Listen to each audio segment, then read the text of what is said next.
Ritabile nare, how are you? Patima moyo, maybe. Say hendi samugudu. And stepmother wangu waita seiko. Maitwa seiko stepmother wangu waitwa sei. Pichera, Iphone Majori, Barbara Rug. Nizo. Margaret Ndei Poshi Amarau. Thank you. Sharon Chikukwa. Hida uno yaku WhatsApp yangu 0648954837. Chichi Pedzi Liam Gabende Pituli Kumalo. Sisi Sonia Smith, how are you? How has been your day? How was your day today? Primrose Plenty, how are you? Tapiwa Mutsiku, she says the way I miss you. Tapiwa Inere. Tapiwa, you miss me? Me? Hey, Tapiwa, me? Do you, or you mean somebody else in the comment section? You miss me? Rejoice Chico, she say, Nona Kita knows, how are you? Millie Kondosbeg, how are you? Millie Kondosbeg. Ask me take some beg na Emily. Fatima, how are you? Moline, how are you? Emily, Abigail, Margaret, Primrose, Tapelo. She say, Maria Duati. Ha, mama sani mayamnu maone pimi guys. Tuli Kumalo, she say, Bibiana, how are you? She say, Lindsay Harmony, she say, Rejoice Chico, Gurure, Star Wall Chimuko, Yuda Chingono, Henderson Good, Stepmother, Bangu Vakanzi, Ndivo Vakauraya, Asvanga Vauraya, Ndivo Vakauraya, Marimwe Su. Hey, what is she? Ha, Iwan Judge, good ever say. Ha, Iwan Judge, good ever say. May want to comment here, Judge, I'm going to comment section. May wanna comment here, may even comment here, Judge, I'm going to comment section. May wanna. Para nyenda kaposta kapa iri kutenderera. Ndiyo ari kureva iri naye Judge. Para nyenda ari kutendera pa Facebook apa. Ndo ari kureva ndi stepmother wako. Hey. Maybe vana vangu muri say Pamela Mauko, she say memes sipa, how are you younger? Chipo Gloria Marazanye. Natali Runyararo say sibo kama dzivire kumbira ichiponte Tanisha mom, how are you? Anze chizanenzundura ndatopedza kujane beans. Iwo kujane nzundura inanji zwane beans nanti kujane beans cheko naso kutoti nasi bedroom akatoipa. Nanti kujane beans iwe batana nana dzisuwewe yenze date anozati beans adziti dzine uyu dzaka niye date nasingabati beans nasi ndakadzifunga ndikati ero ndikaendise ndipine step ningikiri comment yandazi yangu ishi yaendisa mgudo gudu pedu weka ende endisa msori yako sure na iwe sorry yako matatanga kuseka ndizi matatanga kuseka hard life uri sei yongwaro vapana hard life mazana kutambirepi kunzai zviri sei tarochwa guys ndadzisiwa beans ndisiye zvangu indirege ndadzisiwa beans ndikati kokutyei tongonopedzerana mumba imomo nasi mumba imomo ndasi tongonopedzerana nawe ku bedroom ndindadi ndikaiti ndazvidlira beans ndatadza kudla nespoon guys ndatadza kudla kupedza chindiro chebeans ndichita kukambura nespoon Naida kukambura guys kukambura je esikani mahoma how are you mahoma uri kwero ko mahoma prince mahoma how are you guys ndakambura beans kudai so that's kambura nas chindiro chakazara tatenda mali ndepi chindiro chakazara beans kudai ndakambura guys meri kunaka zviri sei milka how are you Anzina sifa yamana ana bankuro kwa mna kumira zvakanaka Raceman chuma zviri sei busy ana tadzokambura wena nasi kuda dzokambura dziri mchindiro kani mbozvomoresera zvangu hanjadzi yangu Prince Mahoma uri sei zviri kudikwa hanjadzi Prince Mahoma how are you Prince Mahoma uri sei hanjadzi yangu hanzi munhu vatapadza hai vanhu Yeah, what I'm panzepe. Guys, time to take guys. Let's tell you 2 hours no bandava guys. 2 hours chat the most. 2 hours no bandava. Kuta uti kurimiza kuno release beans. Nguva ichipo. Don't game change Tanisha moms. That's the plan. And how is doing? Are right. Are right. Nasi ari kudira mvura rekuti ageze zvokurara ndofunga. Amen. Avauya. Mwanzbikwa. But Maggie is not here. Your other moms are greeting you. Let's greet them too. Hi. Luba Dube, how are you? What did you say? Could tell Luba Dube? Quite nothing to Mujaita Nabi, Machira, Nabi and this wheat. I'm going to Shonga. Nabi and this wheat. As you go see, the plan is in National Kawara Kwash. National Kwash. Lucy Joao Antonio, how are you? Tawanda Chekure, she say. Tapiwa musiki abaenda munhu wakwacha maona taura ichibi ari system yekuzoskorowa skorola achida kuona malavu nemalax Lucinda zviri sei askara sei Lucinda right tasara mbijana guys tisvike pa 550 ibve muchingo share live nice simbonzo nyaya dzinorwadza idzi inyaya dzinorwadza sorry yenyu guys ndikuvhura Pandora's box anditi I'm opening Pandora's box but sometimes we need anzi vape idoro vara reflect Day racho manje mandaiti zvedaino tatenda mandaizoiti kuti dai ngari Friday ndaivapa hanasi kwakadasi kucharohwa munhu mbaibobombira woni netsai muda nanzi connected from Binoni thank you anzi mimi account number yangu account yezve nai account ndei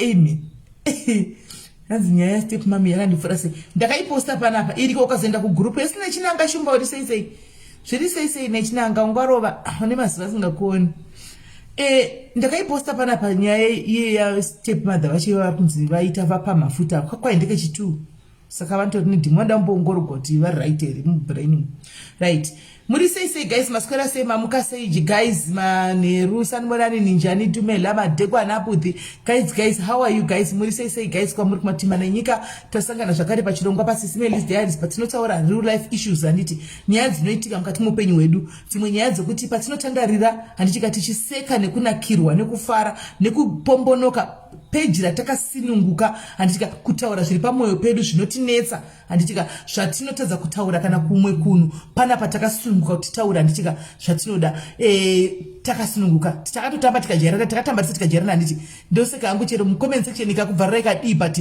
kana uchipedza kubvarura ukangopinda parisedi vatabva takauchema newe saka zvinotadza kuti tiri page risinga rinongotaura ipapo zvokungonakigwa tichidarika hatichengete chigumbu we don't do personal grudges handitika we don't take zvimwe zvinhu kutoti take nazvo handimaona right tinofamba tese panyaya dzinenge dzakasiyana handiti anzi ndasvikawo panyaya inobaya togamuchira pachirongwa munin'ina right Asha Chipanga yes uri sei kona Asha Diana zviri sei Hilda Nyamapfene zviri sei unenge waisa ku wrong message Hilda ukuisa ku wrong number ukaisa ku right number message dzinopindukwa urikuisa ku wrong number urikuisa ku number ipi ukaisa pa number yauno inofonwa nevanhu pamashows aisiri yo number yangu ye WhatsApp ukaenda pa page reshow anditika pa page redu diaries number iri pa front page ndio number yangu ye WhatsApp iyoyo public number Asemuhle, Asemahle, how are you? Duduzile Masina, Ramzi Rain, how are you? Milka, do it. The Cleopatra room. Right, guys, sorry, you kuvura maronda ndiche. I know kuti, zvinhu rwadza, zvinhu zvisinga, azvikanganwiki zvokumhanya.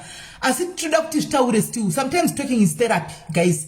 Kutaura I therapy. Vanhu vakawanda nopora nekutaura. Sometimes wakasangana nematambudziko enyaya ndataura iyo. But unokwana kuti unyatsotaura nyaya yako vanhu vanyatsokuteerera, unyatsorondedzera because wakanga uchiudzwa kunzi unotaura chiiwe ndiwauraya murume. Kazhinji zvinhu zvakadai zvinoitika kuvanhukadzi, guys. Kashoma kuti tinzoti pakafa mukadzi kunonzi murume wauraya mukadzi. Even pasina chinobatika evidence, tangible evidence inenge iripo. Asi kumudzimai pakangofa murume chero vanga vachiona munhu achirwara handika achitoerera vhudzi kana tachita manyoka ake kotonzi mukadzi ndiye wapedzisa wavuraya. Kazhinji vakadzi tinonzi taurayira mari kana paine mari dzekumabasa dzinobuda idzi, kana kuti waurayirwa chimota kana paine chimota ichi, kana kuti waurayirwa amene mari dzatinenge chikana twai waita chikomba kwauraya murume. Ndo zvatinonyanya kuudzwa isu vanhu vechikadzi. Handisi kuti nemhaka yei zvisinga balance yesi pamintanaka popo muri sei handisi sei zvisinga balance kuti kunana baba uku handiti kunombonzovauraya vakadzi pasina zvokuti kwaive vaponda nebanga kana kuti vaponda nesano kana kuti vadii zvokungoti munhu afa konzi mauraya kashoma i1% nana baba. Asi kumadzimai pakangofa chete munhu kunotonzi mukadzi wauraya kuda property here kana kuti kuda zvinhu zvepano pasi zvavanenge vachida handizivi. Toda kuti timboonesana. Chandinoziva mucomment section amushaye handika dzimwe hama dzinenge dziri musituation yakafanana netinenge tichitaura pano. Hamushaye umwe munhu aritochema aritonzi wakauraya izvozvi arida kutoregwa twese. Handika hapashayewo zvakare dzimwe hama madiaries chaiwo anotonzi madiaries chaiwo ari kuda kutorerawo munhu muroora kana kuti vakati kumuroora kana kuno umwe munhu kuti ndiwakauraya bhudhi vedu. Saka inobalansa because tichida kuzotaurawo nevamwe vedu ava nekuonesana. Handiti kuti aiwa vasikana sometimes ka haisi nyaya yezvinhu zvepano zvinhu izvi zvinoora izvi madziro aya anozosvika pakuti one day anodona. Handimaona idzo dzimota idzi simbi one day dzinomira kuti nsi animazviona. Asi kuumba ukama hunenge hwakakosha. Kazhinji vakadzi vanenge vakarorwa vanenge torakadzi akarorwa chaiko pakatochatwa kana kuti vanhu vakatoungana chaiko chaiko ndiye anozofuma mangwana achinzi wakauraya. Handiti mazviona. Asi motive kazhinji hama dzechida kuti uinde ugosiya zvese vagosara vachitora. Handiti ndikutaura zvinhu zvinoitika mukati muupenyu. Handitika vechidiki varimo mucomment section ndida kuti mubve madzidza kune usati asangana nazvo. Zvinogona kuitika kuna anybody. Zvinogona kuitika to anyone. Chero usati waroorwa chiti aisandarorwa ingotora manotsi zvekumberi uko hazvizikamu chingodzidza hauziva zvinozoita mangwana pamwe live yenu gona zokubatsira 10 years later. Handimazviona right. Saka toda kuvhurira vakadzi vazere mucomment section muzvise hameno nedzimwe hameno handizivi vakaitambwa iye kunzi pafa murume afa hama dzabva dzauya nefull force. Chero manga muchiwirirana sei kana pafiyo vanokukangamwa vanokufuratira niwanga uchiseka naine zuro anta ngasingakuzivi akumira kuside kutoti inini mota ndiya bhudhi vangu ndototora ndoida zvinhu zvabhudhi vangu izvi ndotozvitora ndiwakauraya and inenge iri excuse kuti wana kutora midziyo. Saka toda kuti tione timbonzwawo vakasangana nazvo izvi mukurarama kuti makazozviita sei makakunda sei plus nyaya yacho yanga yakamira sei. Telling your story here and it might help somebody else are in that situation. Angasina that courage yekuti ndobvunza ndotaura nani ndozviovercome sei. So by hearing your story uchashare kana wakasangana nazvo you are motivating somebody, you are helping somebody, you are giving somebody hope kuti wakapinda mazviri but uri mupenyu wakarara. Handika na iye is going to be over zvakare zvinhu izvozvi.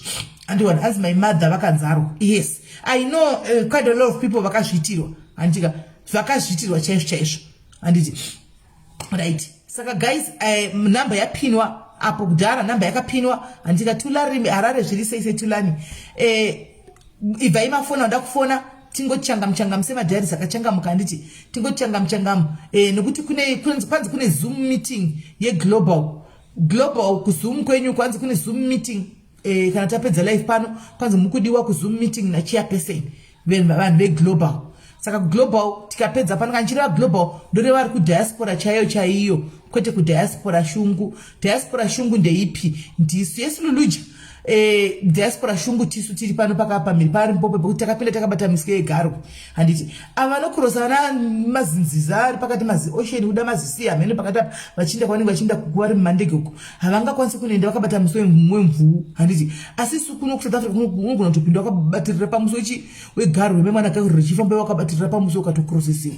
Handitika hanzi my mom never experienced this. She's Ndebele. Oh wow zvako right. Asi vana mai vakawanda vakasangana nazvo tavi zviri sei right. Ndavhurira mukana vedu anoda kutanga and sorry and let's be sensitive comments edu because iri kutovhura Pandora's box kuno umwe munhu. Handitika ikutopinda kuglobal faith maita uri kunze here iwe kana uri kunze kune link handizitunga comment section imomo unopuwa link yeningikiri yezoom uku kwacho kunonzi kugroup kwacho na ku Telegram opinda ikoko.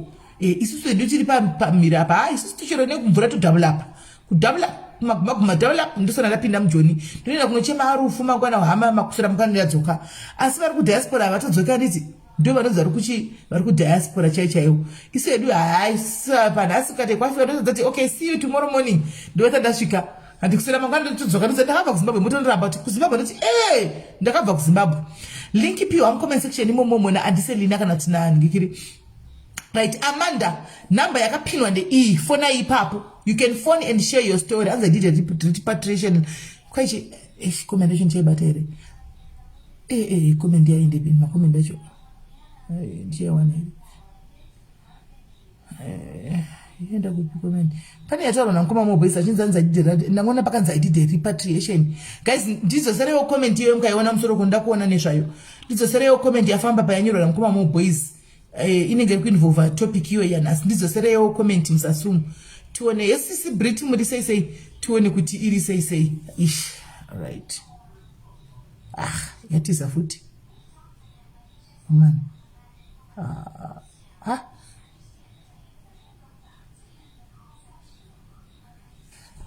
Okay, here it is. I did a interpretation last month. The husband died in Cape Town and the wife was staying here in Joburg. The entire family worked the property. Right. We are pinodar. All right. Yo, my own DJ. You see, mashwana. Munga topic ishtaurwa guys. Munogona kufunga kuti. Muna rukufona pa wrong number. Number yaka pinwa one. Number yaka pinwa murukufona pa wrong number. Number yaka pinwa apo guys. Isikuonekera ika number irikuonekera yanga ichi ya viskwa. Number yaka pinwa apo. Let me call back the person tone.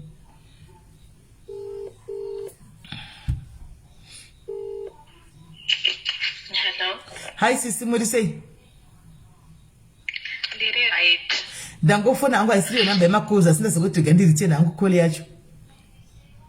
All right. Aiwa maitabas. Inini angu SIS MELLY andina kutorerwa but ndakazviona zvichiitirwa mai vangu. Baba vangu vakashaya. Vasina kana hama yaivafarira. Vaivengwa nemunhu wose. Vachivengwa kudaro. Baba vako vaivengwa nemunhu wese. Vaivengwa nehama dzavo dzese. Why? Vachivengwa zviya zvekuti munhu aita mari saka zvegodo ndozvavaitirwa izvozvo. Alright. Saka vakarwara almost 6 months vachirwara. Vachifonera hama dzavo vachivaudza kuti ndanchikumbira mumbouya mundionewo. Vakaramba vese hapana kabvuma kuuya. Right. Sorry muningi nancheta nchiti bvunzei mbijana nditi. Baba vako vakaita mari iwewe. Zvokuvengwa nefamily yese hama. Mari yacho vakaiacquire sei? Vakaiita sei? Mama vaimboita zvekuhodha vachitengesa. Okay. Vachihodha vachitengesa vachibva vati regai tivhure shop because zvinhu zvatahodha izvi mari yacho yakwana. Baba ipapo vaishanda vachiita zvehusecurity. Saka mama ndo vaimhanya voita sei vonotengesa vachiita macross border vachiita cross border. Saka ipapo vachiita macross border vaendawo kuchikoro vachidzidza vachisangana. Saka zvikazonyatsoita zvakanaka vakazovhura shopu. Baba vakabva vachinjawo vaita zvemakanika vachiita zvavaita kusvika vazotenga mota vachitenga zvinhu zvavo. Saka hama dzacho idzodzo dzaite dzikauya vaivabira vaitanga kuba zvinhu zviripo vachiba nevashandi zvese izvozvo handitya. Vakadzokera kune vamwe vanhu vanonyepa kuti hanzi ava vanotibata zvakaipa. Iwe pazvaitika izvi, how old were you? At the time I think I was now ndandati kurirei ndokunga like vakachengetwa inini ndine 6 years. I still remember vachigara kumba. Saka basically will I be right to say the real reason iwewe wangori mwana mudiki you don't know? Will I be right to say that? Kuti iwewe wakazongokura uchinzwawo zvawakanzwa side wakanzwa kuti zvaidai but maybe there is a real reason yausingasivi iwewe. You can say that, but zvimwe zvachona taizviona zvaitika mberi kwedu. Zvimwe zvachona zvasina kuvanzika nekuti munhu aitirwa maprivileges akawanda ekuti ototi regai ndiendese mukoma wangu kuchikoro ndidai but zvichiramba naivo vachiramba kuenda kuchikoro maona. So in the end rikaindichiikata short, in the end baba vachirwara 6 months ipapo vachikumbira hama dzavo kuti uyai mundionewo vachiramba vafa. Vakafa recently muna February, vafa baba vangu, hama dzacho ndo dzakauya dzigotanga kuita noise zvikanzi amai vangu ndo vauraya baba. Vachibva vatanga kuti iwewe ndiwe wauraya, ndiwe muroyi pano, vakagadzwa dare vachiudzwa uroyi hwese, zvikanzi hama dzese dzinopa kumhuri kwedu ndiwe unouraya. Vaitwa izvozvo, munhu akazonyanya kumira ihanzvadzi yangu anoteera mukuru, hanzvadzi yangu inoteera ndiyo yakazomira zvikanzi amai mamuri kopi musingawezi usabate pane mouthpiece yefoni ukuita uchidzikira volume. Alright. Iye zvino sezvo hama yenyu yafa, maakuda kuuya kuzoti hama yedu isusu zvatinoziva hama yenyu isati yafa yakatanga kuti inini ndiri zidoka, handina imwe hama dzangu vana vangu nemukadzi wangu, ndo zvavakapedzisira kutaura. Saka hama dziya dzinenge dziri kurwisa kuti tipei zvakasiyiwa nehama yedu, tipei.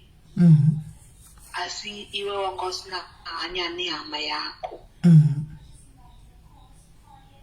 Saka ayo ndakataura story yangu just for someone to learn from it, kuti aiwa zvekuitira kuti hama yako hazvina basa kuti hama yako ine mari.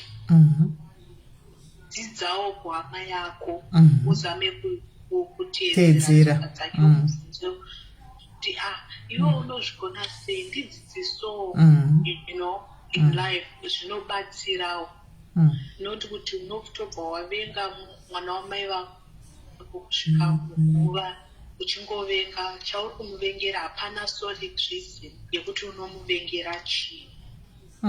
Saka mama wako vachinzi vauraya, like vaida kudii apa, hama dzako dzaida kuita sei?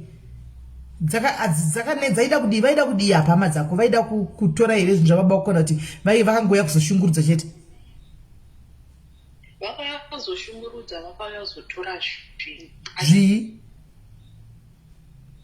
Hapana chavakakwanisa kubuda because mumwe vakomana vaviri vanga vakamira vakati munhu anongobata chaanobata muri kurohwa nese, hatina basa kuti muri vakuru asi munongorohwa zvekurohwa zviya. Saka vakatombozviitisa, vakatombozama zvavakazama but hazvina kubatsira. Right. Thank you mninginda nekushare nyaya yako yamai vako. Thank you very much. I hope she's now strong. Zvichiri fresh izvi. Zvichiri fresh, zvinotovanetsawo, vanotochema. Right. Thank you. I hope she will get over it. Manje vongosiyana navo ngoti avo life yavo. Thank you very much. Right. Guys, tukuda vanhu vakashayikirwa nditi ngatimbotangai nekumira kuunza nyaya dzekunzwa idzi. Ngatitangei nyaya dzemunhu akanga ari musituation akashayikirwa nemurume wake. Anditi akashayikirwa nemurume wake iye akatochiona chekuona chiya kutooneswa fire ndondo chaiyo kunzi ndiwe wauraya vaimwana. Handibonozati shoko rekungonzi tauraya riri izi kutaurika. Tinongonzi tauraya pese uno hamunoti zviri izi kuraya munhu zvekudaro iri. I don't know. Kuti zviri izi kungonzi imimi naimi bondudzai. Ivo pano vanichinzwa wauraya munhu. Iye munhu wacho anenge achinzi aurayiwa. Ongofa ongoro vake. Ndongoraya munhu nhasi notoenda ndotorarama zviri normal. Just like that. Iye akafa uyo utongoti ndakatourayiwa mheno zvikatoguma zvikadaro pogorega kuti zvimwe zvinhu zvinoitika kana kuti iye akafa handi kunonzi vanhu vanomuka. Ko agorega kumuka munhu iyeye achitouya kuzoshungurudza kuti wakandiurayirei kana kutopenga murodhi. Orega kutopenga murodhi uchinzi wakauraya munhu. Handizivi kuti zvinofamba sei. Handisi yangu kuti isei vakadzi chingogara chingonzi kuuraya daily tinobvunza tinouraya. Vanhu vacho vanourayiwa imbudzi here dzisingamuki naimi. Nokuti vanhu vandoziva cheche munhu bata mweya wamunhu cheko unokuonesa ndondo. Oh, sorry Stacy, sorry. I know Stacy. Sorry my sister. Yako I know. It was recent. Ndakatombotoya kufonera, phone yako isingapindi. Ndakatotsvaga namba dzako ndikadzipiwa na somebody. I tried calling you but number yanga isingapindi. In no time vandazokona wadzokapa Facebook ngangoti wadzokako. I know. Stacy akashekirwa nemurume umwe wedu. Akashekirwa nemurume manje I think if ma 5 months 6 months back ikoko. Manje apa. Andimashona. So, sorry yako. Sorry my sister, sorry. I hope aona kunzi wakauraya. I hope aona kunzi ndiwo uraya. Right. Asa hapana here guys, hapana kana kuti muri kuzeza. Pana ngoda wana anongovhura musangano vobva vatanga vokuzvekufona vachita line. Wana akangovhura musangano vachafona. Yes penny ya uri sei. Hanzi ndakufonera but amnodera. Nasi nandiri busy chaiko. Josephine mamvura uri sei. Ende zvino zvawadza kufirwa neage yako iyoyo uri mwana mudiki kufirwa neage yako iyoyo mwana mudiki kudai so how did you cope? How did you cope naiwe? How did you cope mwana mudiki akaita sewe munhu akauraiwa? Ashumurai kuti auraya munhu. Sure munhu akafa imi guys munhu akauraiwa hangorovi guys. Munhu akauraiwa hangorovi just like that kungonzi atofa otongorova right rega itore call yavava tiyetsozwa. Call hello pachirongwa. Hello, SIS MELLY, how are you? Ndiri right muri sei? Tiripo. Yeah, sorry amukutaura yeshetondibata inini zvakaitika I think 2 weeks ago. Asha. Zvichiri fresh. Yeah, ichiri fresh 2 weeks ago ndaiva ndine murume kuno kuSouth African right now ndiri kuPolokwane. But murume aigara kuBakafirwa. Alright. So murume sure ndakatanga kudana naye kubva 2018. Alright. Asi ndaizviziva kuti munhu ane mukadzi. Wanga usingazivi ane mukadzi? Aiwa, ndaizviziva. Alright, waizviziva. One thing I like about my diaries, they are honest. Vadzidzewo ndizvozvo. Anga akandibudira pachena akanditi ndine mukadzi. Ndaizviziva kuti munhu ane mhuri yake. Takadanana kubva 2018. Kusvika right now taingodanana saka chakazoitika njokuti aiva nemukadzi akambouya 2019. Takamboonetsana but inini ndichidanana naye ndakamubvunza ndakati kudana kwatiri kuita yes ndoziva kuti une mhuri yako zviri kuenda kupi zvichiperera kupi. Paiva pane secret yekufamily kwake yasinondibudira pachena. Efamily yokuti vakatirora umwe mukadzi ndakamuti hazvigoni kuti iwe urore umwe mukadzi unzi nefamily yako urora umwe mukadzi wako ndiye akakutadzira here. Zvikanzi akamboura kuno kuSouth Africa akanogara nemumwe murume for 6 months. Ndakati but makadzokerana makakumbirana ruregerero. Zvakanzi yes takadzokera takakumbirana ruregerero chichi. Ndakati hakuna mukadzi anobvuma barika even inini right now handibvume barika.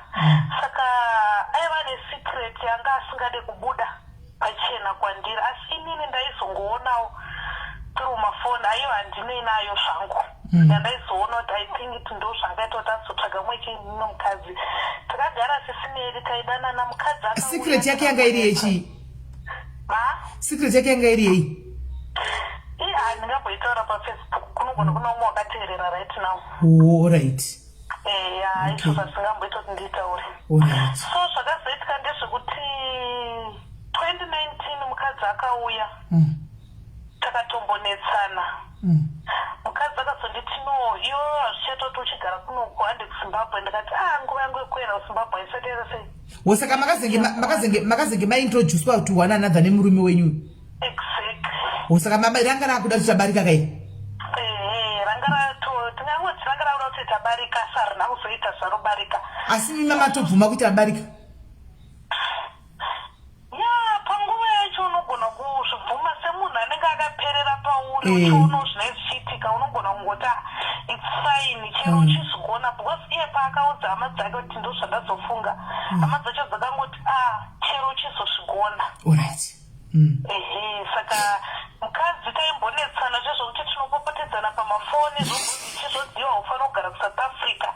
uya kuZimbabwe.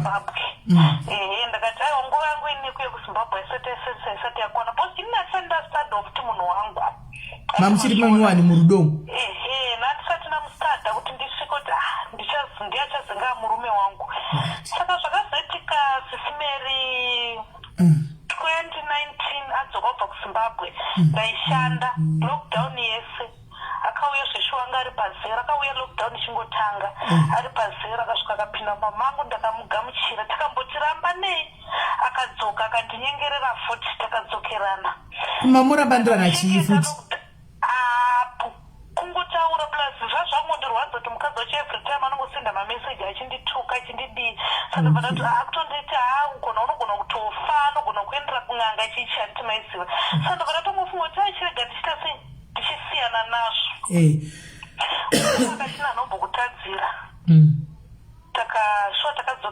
tadzokerana lockdown yese yakapera makavharirana lockdown yakapera makavharirana handi vanhu lockdown yainguvharirana here aitaura shuwa iwe takavharirana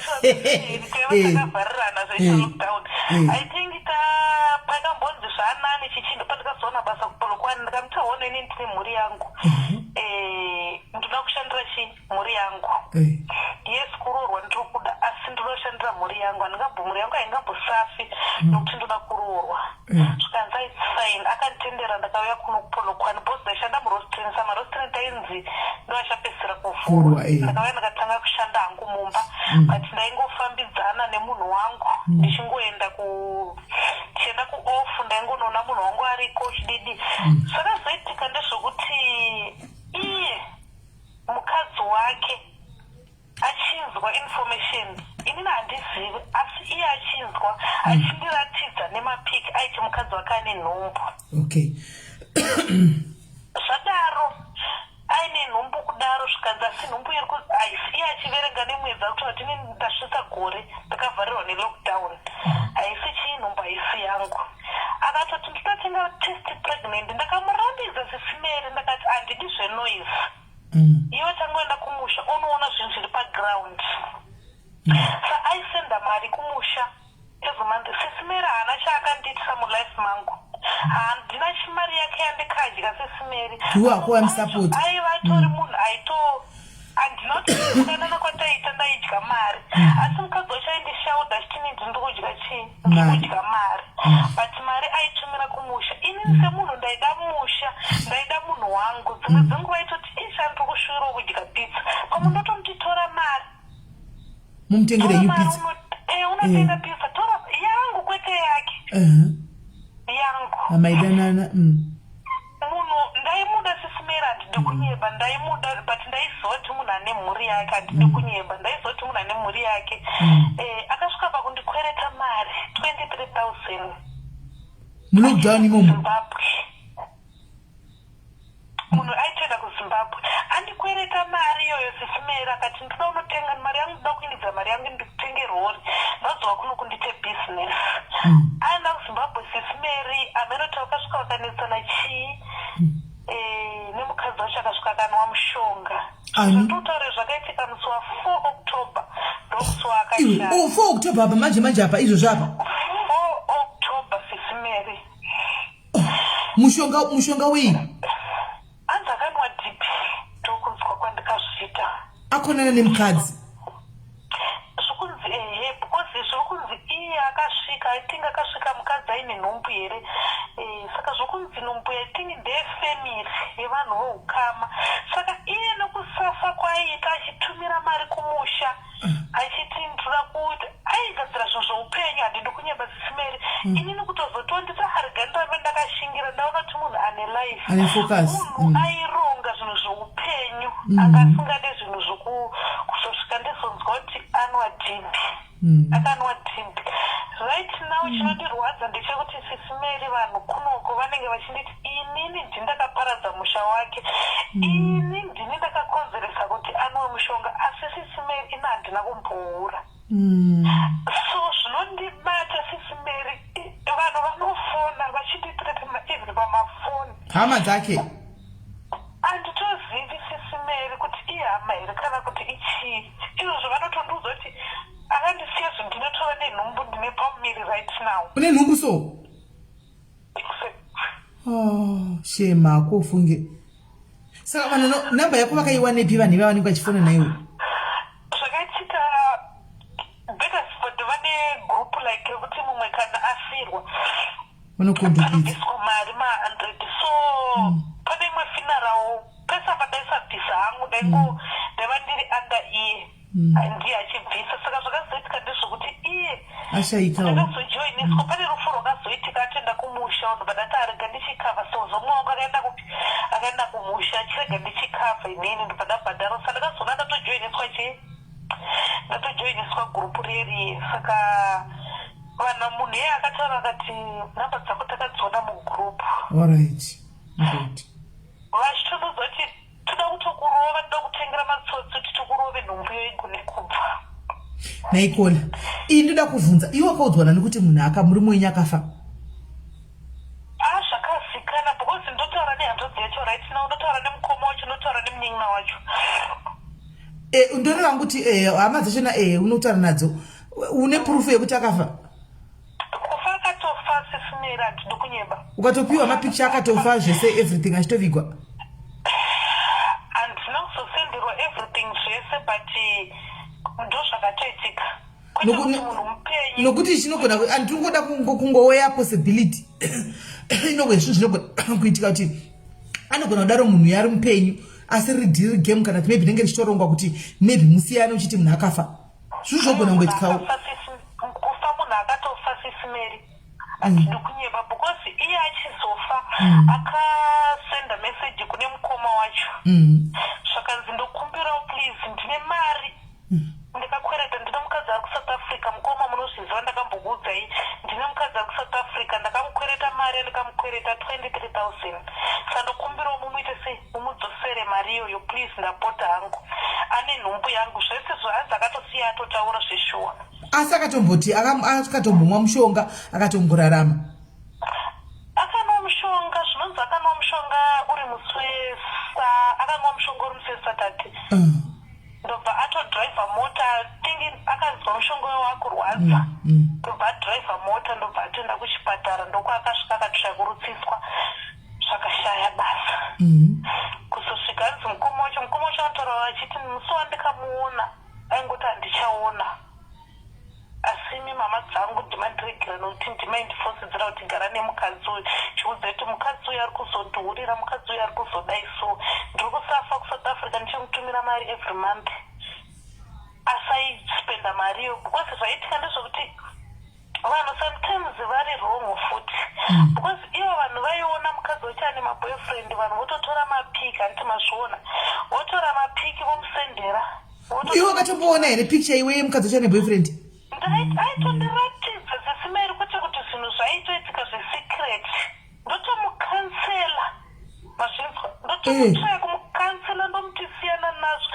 Maybe wozvonzikana mota yangu ndoyakutoshandisa kutakurana nemunhu wake kuenda uko, ndomuti siyana nazvo. Ndaitotsvaya kumukansela nzoti ndozvinoita mweya yakaipa.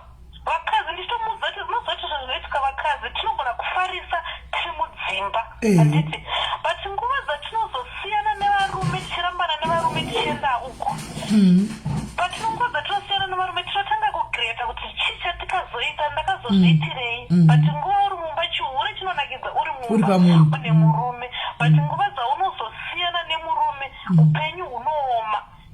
Ati mazvona siyana nazvo. Ndakatomuudza simeni ndakati handizoda kunzwa kuti manetsana kumusha, makaona zvanetsa, tsvagai vanhu vechikuru vakugadzirise.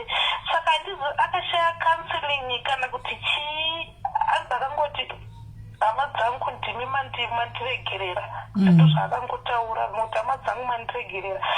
Saizvezvizvi kunoku vanhu vanenge handizoti kana ndichiti vanhu vacho vanenge vakusenderwa nemukadzi wacho here kunzi basi anozikana hake kunoku like Vakafirwa anozikana nevanhu vakawanda. Saka vanhu vanenge vakundithreatina simeri unzi niti ndakakonzeresa kuti ndakauraya munhu, but munhu haana kufira kunoku sisimeri, munhu akatonofira kuZimbabwe. Isa iwo akazokudza zverufu hamenotisema nevakaendrumura vachingotendera panzvimbo wani. Akazokudza zverufu kuti munhu yashaika ndiani? Zvakaitika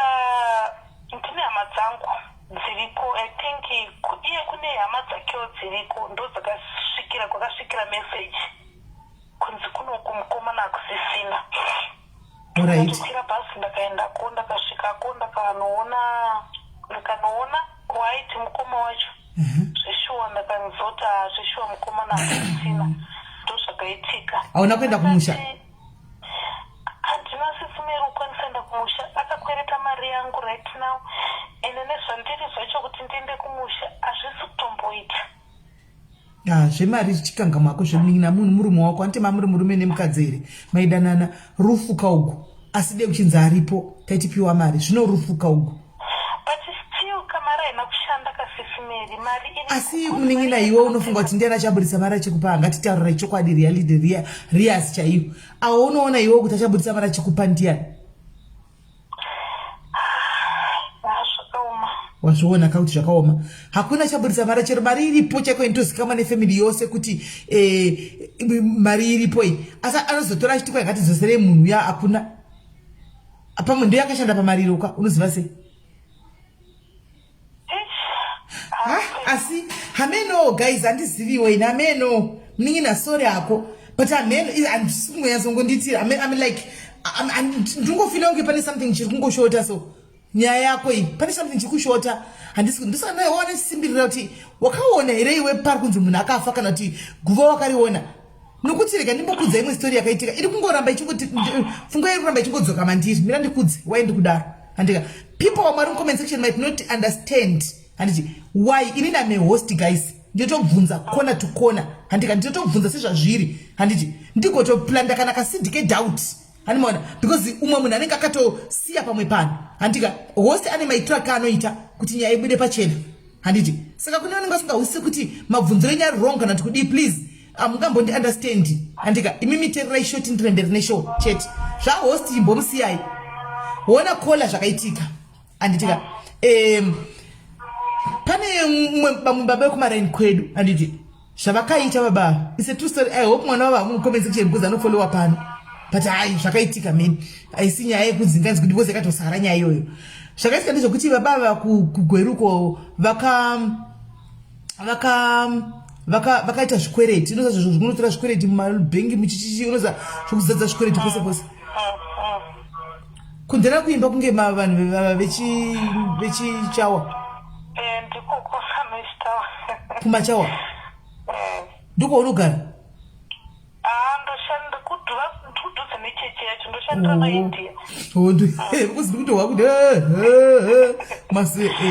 saka baba zvatora zvikwereti ndobva zvikwereti zvazvakuvadai handiona vakuda kudi kutorigwa kubva kudzimba kuchimota zvese neeverything baba yakadzano nderipi uri kunzwa vakabva vatiza uri kunzwa vakafeka death aminoti andinandizoziva kuti zvinofamba sei vakafeka death chokwadi vanhu vakatoti munhu afa uri kunzwa vakatochemwa uri kunzwa vakazvitinya pazambia apa uri kuwa mukadzi wavo chete one munhu ndiye munhu aingoziva chete kuti baba variti variko ndogona kuzviunderstanda but hasi munhu wokuti ndaiti mari anoishayiwa iyoyo mari yonge sitori mari kwaari aiwa ini handisitotaura panyaya yemari inini get me right handipo panyaya yemari handisitombotaura nyaya yemari ndikuti ndida kuuya nerimwewo engo handiti baba vaenda papa kudaroka vakanogara 10 years vanhu vakatokangamwa vakadetitike mukombiyuta vakatonzi vakafa handiona after 10 years gore rechi11 tikaona puchu vanhu vakatiza vakati chipoko handiona vadzoka zvavati kana munhu ukafa zvokanseliwa here zvikwereti zviya vakaonekwa vadzoka asi mapurisa akati mbavashungurudza vadzoka handiwa zvona after 10-11 years mukadzi ndiye angokwira achiti fe oita odzoka okwira oti fe vanhu vasingamboziva chondienda kutengesa kusouth africa ahinana murume wake hanimona after 10 years ndopakatozobudikira vakatodzoka nemimba last born macho katouya nemimba vanhu vatoti vakahura mwana wavo vakazvohura mwana ndiwo vakafigwa nemurume izvo mimba mwana ndiwo murume wavo hanona saka ndingotsara possibility yekuti maybe kana panga pane entanglement maybe kana akanoberwa dare kumusha kana something handisikanzanzwisisa hangu handiona but ipa pachiteuka chimwe chekuti wakatumirwa kana kofini rake handiona kana something chitopruvhawo kwauri kuti chokwadi munhu akafa yekutenderera kuti munhu akafa iyi kungotaurika amen handiziva hangu but handisi kuziva handizoziva hangu simeri but even ndichitarisa pamastatus ehama dzacho vanenge vachingochema vachingoti zvishuwa munhu akafa akazonwa mushonga akashaya counseling zvakazodii handisiziva hangu. Alright, mukadzi uyu aripi izvozvi? Mukadzi wacho uyu wokuuresa murume wake uripi? Uriko kuZimbabwe. Kupi kwacho? Kumurumeko? Uri kuona nyaya yangu yandikutaura? Uri kuona nyaya yandikutaura? Akashaya counseling, akapa mushonga, vakamuchengeta hama dzemurume uyu mukadzi uyu achizoti akauresa hama yavo pakai kana munhu akafa. Akati hanza tisi kuda kuvafa kuti panyaya iyoyo hatigone kumuchibuda because munhu ane vana saka hatina zvatingagone kutaura. Saka vakangoti tinongomusiya ongogara papi, ongogara ipapo, kana achingokontinya ongokontinya une life yake ndizvozvo. Saka ameno zvinonetsa sesimera. Hameno nyaya yako mningi ndimbo handizoti ungaita sei? Ungaita seiwo? Ona semunhu wakanga uchigara naye uchidanana naye hawezi kana kutumirawo picha rekuti uone mumwe wako mukofini. Mazano anotoga kama makofini vakafa. Mana titi waitaura navo usina baba kuti kutumira kana picture wani zvayo kuti mai guru murume wenyu uyu. Teta vanokwanisa kuenda because vaiti vakatobva last month vakatobva kumusha saka vakati handisokwanisa kudzokera kupi kuZimbabwe zvakatondiomera. Munin'ina wacho anonzi anga astoriko futi kwanga kunotova nemukoma wacho ndiye anga ariko saka zvandikazoita ine ndakazoti ndokwanisa here kuti kana kuti January ndasununguka ndinoona pakaiswa gosha kuna anorambidza munhu munosvika because kune imba yana baba chichi saka munogona kuenda kunosvikira kupi ikoko. Musvika muona pakaradzikwa murume wenyembeni zvenyu moita sei modzoka. Alright, ichirega uinde kumusha pamundonozoyanyazotiudza chokwadi kana wadzoka kumusha muna January. Asi izvo vanhu kuti wakauraya ava iwe chiginwa matsama kusendera mameseji mathreats ava chero kuti ndichokwadresa pavana vaka iri kuramba ichikwedza kurira ipapo panyaya yano hazvisi kungosita we with nina ameni mwacho itori haisitambori message itori audio zvokuti inondibata inondirwadza. Vanhu vakazosvika pakuti wadi wachichinja nhamba uchichinja nhamba kuti ugonoita pisi bhosi ukaramba wakadai munhu acharamba bhosi aingoti ndakamubloka onditsvagira futi dzimwe nhamba futi ondisendera futi mameseji futi utondozoti manje zvino zvawakatosiwa nedumbiro ramene kuti uchatoita sei wototengesa maturusi emurume yoyo kuti ugowana pokutotangira maturusi acho unawo. Saka anokutumira meseji achiti kwanzitengesa maturusi emurume ndiani? Murume akafa ndiani akusenda meseji dzakadaro? Handitombomuzivi iye anoratidza kuti munhu anondiziva handiti but inini handimuite sei handimuzivi sisimera handidi kunyeba handimuzivi handitombomuzivi saka kana ndinditi ari kupiwa information mukadzi wacho zvikanzi mukoro unounga uri mimba here somo takatosirwa mapropati chichi handimukuzviona iwe ukahura mimba ye ukazodii nyaya dzacho How far are you ine mwedzi minganombe yako? Manje very soon until ningobatsirwa very soon ndichenda kutosununguka. Mwana wechingani Nicole? Ndowechitiri. Shame. Unotombobatikana woti Mwari izvezvezvi ndiri kubasa ndotosvika kuti ndichidzokera kumba kana ukadzokera kumba hauzivi kana munhu anokuita kana kungorohwa kana kudii wakutotya kana kufamba kana kuita sei saka zvakatongooma utongogara wakatongoti nhai Mwari. Saka kubasa hausi kutoenda so? Basa izvezvi retino ndiri kubasa so ndofanira kutosiya basa kuti ndichienda kuoff kumaternity. Ndochitora leave. Ndofanira kusiya basa ndochitora leave saka but still even ndakatora leave ndakachitomboti pasina kuti madhezi angu atosvika andaitoti ndenda hangu kuZimbabwe ndonosunungukira hangu kuZimbabwe because ndinyotoona kuti life yacho upenyu hwacho handisitombori safe. Saka murume uyu akaenda kuZimbabwe achiti ndodzoka akasiya zvinhu zvake kwaurika zviripi? Yes, akasiya zvinhu tikatoshayana makii iye akatakura ake makii ndakatakura angu makii achitoti 20 October ndiri kudzoka. Saka zviripi zvinhu zvacho zvakasiya? Zviriko. Unazvo? Hama dzikasati tipe zvinhu zvemunhu? Hama vakamboti zvonizo tichauya torongedza zvimwe zvinhu. Saka vamwe vacho vakazomboti hazviite because munhu utasamwa nezvinhu zvane nhumbu chichi. Saka ndakangoti torai zvinhu zvacho handina basa nazvo because ndozvishandisei. Saka vari kutoronga plani yekuti vauye vaite sei vatore. Vapi? Vape zvinhu zvehama yavo. Ndakavati torai. Saka nekurongedza nedzimwe hembe vachauya vachirongedza hembe. Then nokutakura zvinhu zvacho zvaunokwanisa kutakura votakura mhembe. Sorry ako munin'ina ufunge sorry ako sorry. I just hope kuti ndiri right kuti uyamuona murume wako one day. I just hope so. Hakuna munhu angambonza. Zvinogona kudaro danga chinza nezvikwereti zvakati kuti toti yes. Kana wona kola wamboti imira ndikurangaridze zvawataura kumasureko. Wamboti angane secret yaive nayo yanga singadi kukuudza. Secret angane secret. Right, mira wakadaro. Yanga singadi kukuudza. Ukazozviziva iwe paya. Andoona. What if there was another secret? Inogona kungoya usingazivi inogona kuti maybe petike. I just hope kuti kola baba yemwana wako varipo. I just hope so. Kuti uzokwanisa kusangana naye futi. I pray so and I hope so. Kuti baba yemwana wako variko muchasangana. Muchadhuma nenyu. Muchadhuma nenyu pachazotsvaga closure ndipo pachazobvunza kuti kone mhaka yei.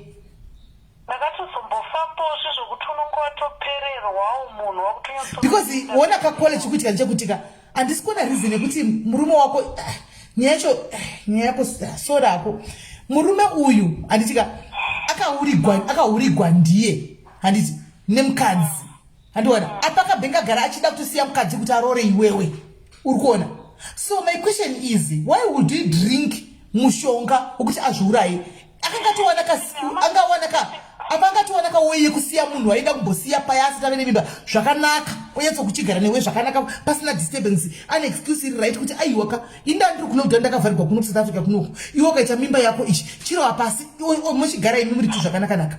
Why would he kill himself? Amadzacho chaidzo dzakatombosvikopa kudaro kuti kuzvangane mukadzi kuSouth Africa wayatora decision yekuti achinwa chii. Andisiwa semunhu waita handidi mukadzi uyu akundishungurudza ihure achipiwa mapikicha ane zvikomba achidii. Why would he kill himself?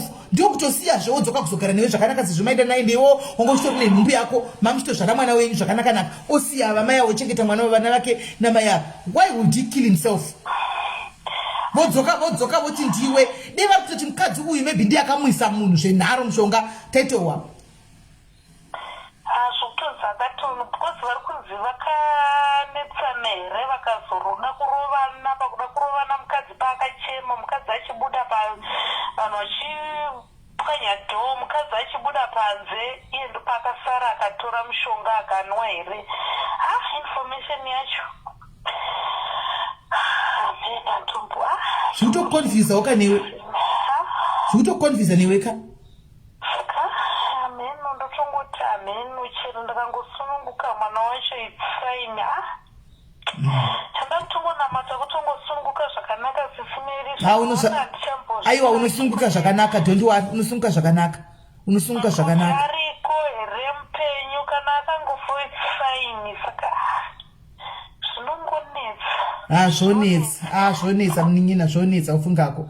Bara mwana wako zvonetsa chibara mwana wako mwana chipo chinobva kuna Mwari. Bara mwana wako zvichengetere handiti kana ariko ane mareasons ane dzimwe secret dzakachengeta aiwa uchamuona chazoya chikudza kuti ndokuti I can see kuti newe uri confused. Tese tiri confused ini newe tose titori confused pano but it's okay. Now you are talking. Hantu mazvionaka now you are talking. Wakuti ndo zvimwe zvikutopa pressure because utoriwo confused newe kufunga kuti munhu akafa munhu ariko utoriwo ne confusion seni andiwaona. January I think January ndoda kutombonosvikako. Exactly. Kana chiri chokwadi panenge pasisina option kwakutongochengeta mwana wangu.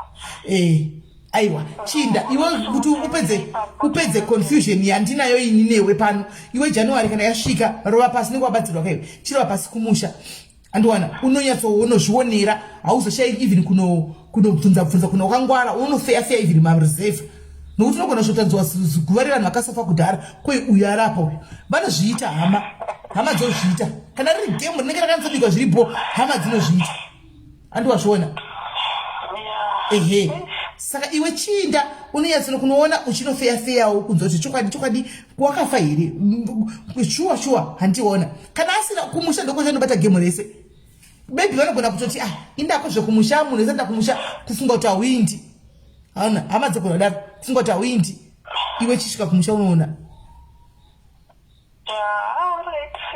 alright munin'ina wangu sori yako ufungiwa zvinzwa sori yako sori alright sharp right ndikola wava vari pakucheva zvinhu zvakabva kuitika manje 2 weeks ago handiti asi vari kutonzi vakaurayawo murume asi murume akazonozvumwira ake mushonga wake wedhipa kuZimbabwe ndokwakazodikwa pakazonofira ikoko aiwanda kuti vanhu vari kumuti anzi akauraya handiti akauraya iye akanofira kumusha akanozvumwira dhibha rake kola vauraya papi vanhu ngatisadaroi asi still star rake nyaya yake iri kundishungurudza ini mwana ushu iri kundishungurudza something is not right ameno panyaya yake ndikungona kunge pane yakatambika ndisi kuziva anyway regaitore second caller tinzwe right hello pachirongwa ndiri right muri sei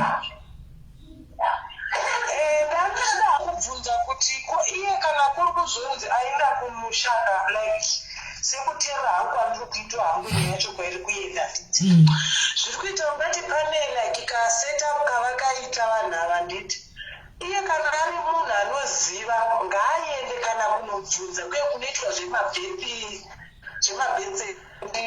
wati zvekuti kana munhu akafa bhethi rekodhi watora zvekuti kana afa zviya akanochitsvaka chinhu chiya chiyazisimeli ndokuti azive kuti true munhu wangu akafa kana kuri kuti ari serious iye hongu achaenda ka but ngaambotanga anoziva zita remurume wake anoziva senime nemurume wake ngaamboenda onotsvaka chihito chidenserative chemunhu chiya akangochiwana chendokuprufake kuzodaiwa is true munhu wangu akafa because the mind kuda ngomurwadzisa semunhu ane pamiri ndizvogona kudaro ndokutora nepfungwa dzangu kuti pane zviripo something is not right something is cooking pane zviripo kana kola akada kuenda akazotudza chokwadi achabzoka akataura kuti smeli manga muri right maybe kuti akazowana zvakati pane chiri kuitika pane zviri kuitika pane zvakaitika pane zvakarongwa something is not right panyaya iyi kutorodoti aiwa pane gemu riripo but on my side ngaangonotsvaga chibhethi chemunhu akafa chiya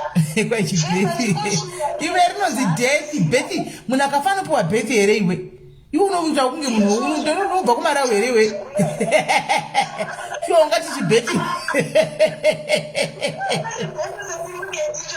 ngaanochitsvaka musikana uyu unozoti havamupa asi mazita vanhu avanenge vainawo nenhamba akaziva nhamba kwavigirwa munhu wake he must go his own self kaguva ipapo chero akadangoita secret yake ari the other $1 million question is yandakanga mabvunza kona vanoziva here kumusha kwomurume wavo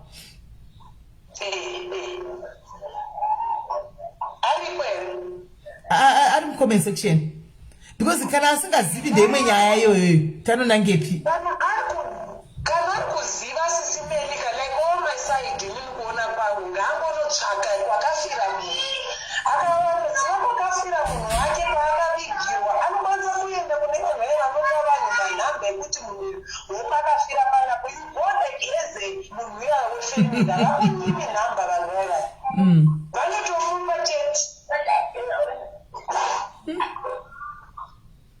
kunzwisisa no ari kuzvinzwa chandaona inini anotoriwo neconfusion munin'ina wedu uya anotori confused naiye kafunga kekuti ariko karipo kafunga kekuti akafa karipo ari confused kana mazvionawo shes confused apa manje vazvita kana zvaitika wrong time yekuti akazvitakura unobva watoita confusion wese nekuzvitakura uko ndopaita ya aita pressure saka ndosa kusaiti iye kana kuri kuti akaziva kwakaigirwa murume wake anokwanisa kuenda kusimetri kuyasisimeri vanhu vepasimetri havashayi nhamba dzevanhu vepamakova ende iye that must go his own akana family vemunhu imonosvika ega mutatoke ndavhizita panapa shamwari kakuri kuti wakafa ndati ndichange ndiye kuzomeka ozochenda kwavanhu chero vari kuzochimuperekedza yechokwada kutisi vanhu kumara vakuti tikamucomment section vanhu kumara wendiregei imi munogona muchingoti chikwai masvingo yadi imi muchingoti kwai vanhu vayatanga vanhu vaya vatange kumasvingo ini regai nimbokufamba iwo vanhu vekumarawo kana ivo amai vavo kakuri kuti vakaita zvinhu zvakapusa kudaro mukadzi ari kumusendera mameseji ka musikana uyo haisi mhosva yake kuti murume akanga yakadangana naye varume havagara vandiro zvavatori inini zena akatouya ari wemunhu akadaiwe tembi ndokuda ini naogori because ndiye handiingadzikumere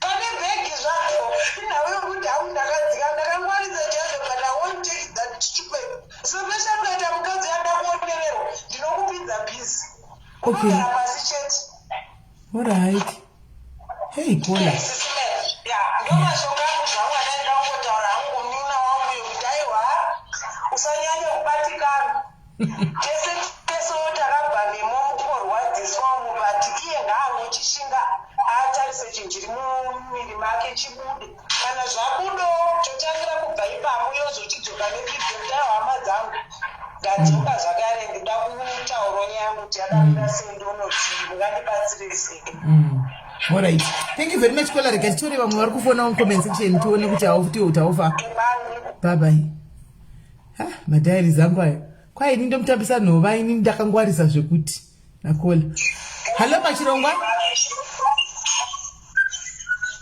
hello pachirongwa SIS MELLY uri sei tiri right SIS MELLY ndinongopaudze zangu panyaya I think baba ava variko and I think it's family yakatoplana this whole thing because one patorwa mari two inini handingafirwi nehanzvadzi yangu ndoti handina mari yekunoutema doesn't make sense brother yacho ndoitadzawo kana kuenda kuzimbabwe kunochema mukoma wavo hapana kana wana akaenda pane maquestion mark ipapo saka inini aisuggest dai aiziva kana id number tinongotsvagawo tinawo maconnection ekumahome affairs kwanditi then titongoti vatipangire the id number musystem just to see kuti munhu ari deceased here or not. alright right kola I hope uchiripo handiti kana uripo pana kuda kubatsira panapapa hanzi kana une chitupa chake kana une id number iunze vanokubvunzira kuhome affairs kuti ino zvinobuda musystem kuti ari deceased zveshuwa here kana kuti mupenyu saka kola kana zvikwanisa kudzoka futi dzoka uzobatsigwana kola vatinyatsowana tidzifambire nyaya dzacho tione kuti haufa ndizvozvo thank you very much my sister thank you very much bless you right zvakaoma right handei kunya handei mberi nenyaya iyi yapera yakola iyi vawana vanochavatsvakira mugigira handei umwane yake nyaya guys umwane akafigawo nemurume akanzi wauraya ndiwe kutoshungurudzwa chako chaiko ndiwe please call in tinzwe zviripo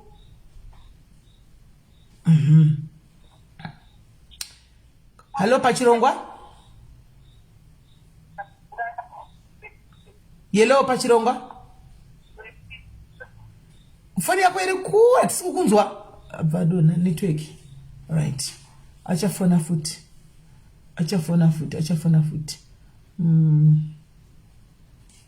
right kola hello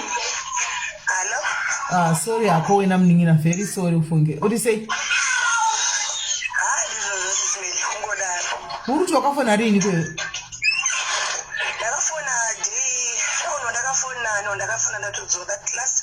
last week ini ndizati pandakaona message pane munhu ndakaona message kugroup kwenyu I think ndikatoti namba yandinayo ndiyo here ndobva ndatobvunza mumwe ndikandipawo namba ndikaona namba yandinayo ndobva ndatotrai kufonera ndofanira kuwana mamised calls angu ndatotrai kutokufonera but hauna kupika no handina kumboona mamised calls maybe pressure ina ndinayo I think ko what really happened naiwe makangorwara 3 days or 4 days. Achinzwei? Kafira uBotswana. Atakaita nyomonya. Angauya kuAfrica. Ndakatoperekedza musi wa20 March chikwidza ndege kuenda kuZimbabwe. So aifanira kudzoka on the 5th of May. And then my flights akakanzilwa because of my lockdowns akako. Yeah, my lockdown saka akatadza kuzodzoka. Ndinibva anguti mukadzi wangu chimira vana vavhari. Saka vana kunovanovhara end of June. Uya iwewe muna July. Alright, ni vana. Unotume kuti July yacho nhari toenda unomoika. Saka anoshaika wave kweyo kumusha. 7 July. No. Tachiri kunoko. Akazofambiswa 7 July. Vana vakavhara 30 June. Everything was okay. 7 July paashaika. Uchitori kwako kunyika ukatozoudzwa uri kunyika kwako.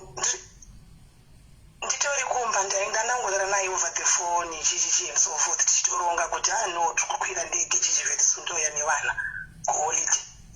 But takatozotadza kutoenda nevana wose ndakambonya nevana 2. Saka ndaenda kuZimbabwe. Ndaenda kuZimbabwe fana kutora body yake from Botswana to Ireland. Sorry to Zimbabwe. Saka makamuchengeta kuIreland. No, to Zimbabwe. Ndakamuchengeta kumusha kuenda. Alright, kumusha ende zvorwadza kukure kokuti aucha kune vabereki vake. Kokuti ukafunga kuti umuone mutambo kubva kwenyu kwamunenge muruko. Exactly.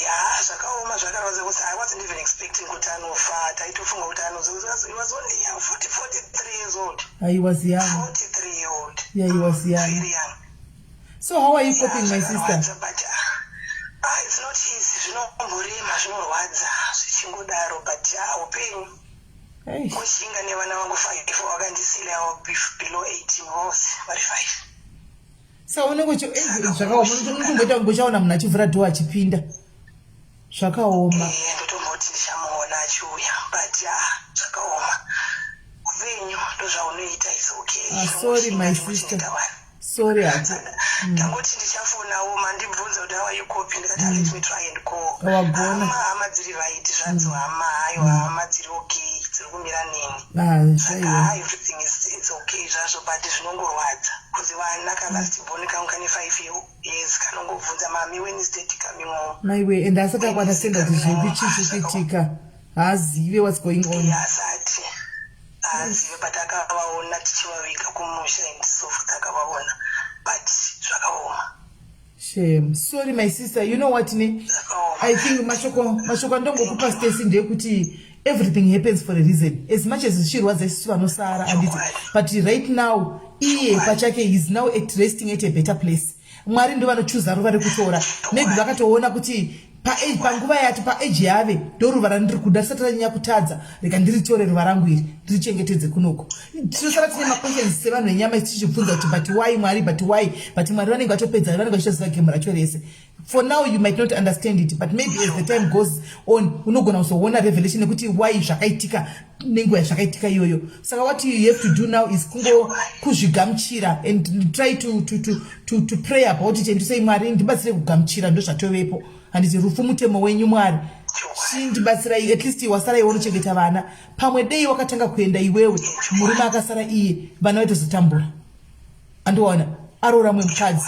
Saka at least wakachengeta murume wako pamuri pamwe chete. Andiona makaparadzaswa nerufu iwe mai wasara chero zvikanzi kuti vana vacharamba chungochengeta ako chete. Saka aiwa mningina enderera Mwari ngavangokutungamirira Mwari wakugonese pane zvese zvinhu zvako zvifambe zvakanaka. Varamba chikutungamirira. All right, okay, you're welcome, my sister. Bye.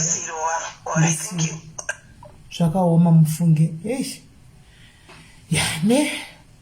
Zvakaoma. 43. Mazira madiki asikana. Ungachiri mudiki vedway. Mudiki mwana wekuti afikwe nemurume, but anyway, muridzi weupenyu anotora ungadi ana zvaungaita unongozozvigamuchira. Nevidhi kuri kwakutonaya naini. Zvokutodaro. Zvakaoma. Right. Tine vamwe here guys vada kufona. Do we have somebody else vada kufona nenyaya yake? Nyaya dzakadai dzinorwadza guys, dzinobva dzatovhura ningirikiri maronda. Andimaona. Right. Tine vamwe here vada kufona.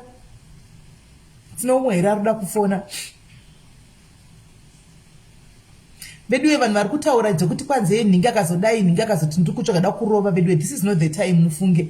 this is not the time. Mwana wayo achiri kuchema handiti ngatimborgai kuti tiunze tiwedzere manzichi parafini pamusoro pemoto. She's still mourning guys. Zvekuma street izvo zvimwe zvamunoona ngatizivei pamwe pekutaurira zvimwe zvinhu handiti achiri kuchema ngatimbomirai nezvemadrama ekuma street uku.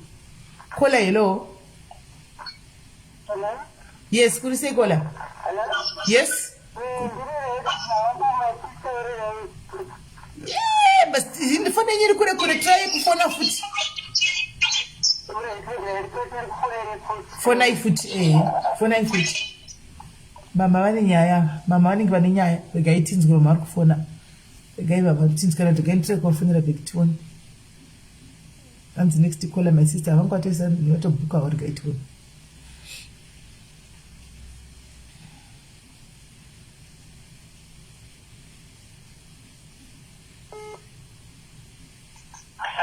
Yeah, that's much better. Mascara say mama. Aiwa ndaswera zvangu ndaswera sei uri right rime. Ndiri right ni muri sei? Ndikati hakuna mwana wofumwa kumusha mwana wokumba kwedu ndiri kuda kubatsira sisi vabva vakafirwa nemurume uyo kuenda kuZimbabwe. Kunofira kuZimbabwe. All right. Ukunosvika chinwa poison. Okay. Ndanga ndichida kungoti usati watombotanga kuzvinetsa nekuti akanonwa poison akazviuraya nekudzura muroyi. Zvise pakuti ufunga kuti anwa poison nekuti asvika mumba akaona mukadzi wake ane chikomba, not because of you. Ari kuzviurayira someone else who is not even you. Wosura uchizvitambudza even kutotsvaga death certificate yemunhu azviurayira umwe munhu. Mwana wangu, open your eyes. Open your eyes. Even just that statement yekuti munhu akanosvika kanozviurayira kuti mukadzi wake ane chikomba akusiya iwe. You know, it should say, Lord, inini munhu akadedera ndinotombo muchemi. Kutonzwa kuti akanozviurayira nekuti asvika mukadzi wake no. It means kana ndenga ndiri important angoti zvavharana ndakudzokera kwadabva. Kutozviura it means ndopakatoperera. Uyu inotova reject akasitomborimo mumind make changa chakatomukoshera ndewo akazviuraya. Amen. Saka Kola zvara mwana wako uchengete mwana wako. Siyana nababa vakazviura whether nyangwe ari mupenyu. If it had been me in my books is dead. Mabhuku mangu anenge atofa. Because kana uchiziva kuti ndakatakura mwana wako wofeka kufa wakatofa kare. Kana kuti wakatofa uchinofira mumwe munhu zvora kuti ndandiri second best. Wena ndiri kuitwa second best ini. Saka let him continue to rest in peace muningina. Wherever you are usacheme vanhu vakafa. Sure. Taurai zvenyu. Ayo, thank you Asisi, thank you very much, thank you. Sure, wataura chokwadi asi naimi guys. Kana munhu akanozviurayira mumwe mukadzi wake uko, saka iwe unoenda kunoshungurudzika papi asi tokoti akafa guys. Sure, unoshungurudzikepi munhu akatoningirira akachitotodza kuti iwa una basa kunofira munhu. Ndotoenda mberi noupenyini. Musi uyo ndotovata ndeumwe murume musi uyo kutouraya uchizviurayira umwe mukadzi. Ndichivatawo musi uyo ndeumwe nditsvaka mumurume musi uyo. Ashandi guys. Right, pane mukomana kutaura ranzi ndakafirwa na bhudhi akaurawa namaiguranti. Hanzvadzi fonai tinzwi.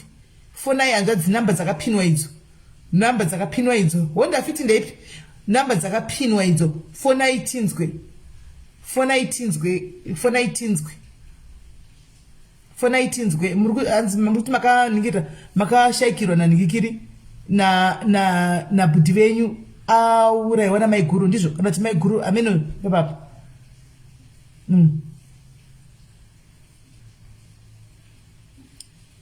Fonai tinzwe. Manzi mobhoisi atane nyaya handisi kumuona aripi. Hanzi SIS bango diaries mangu listening. This is it. Right. Fonai guys, fonai tinzwe hanzi fonai tinzwe. Avangwa chiti izvo hanzi vakashayikirwa vakaurayirwa bhudhi vavo namaiguru. fona itinzwe kuti maiguru vakauraya bhudhi sei. Ganasi yesu uri sei ganasi?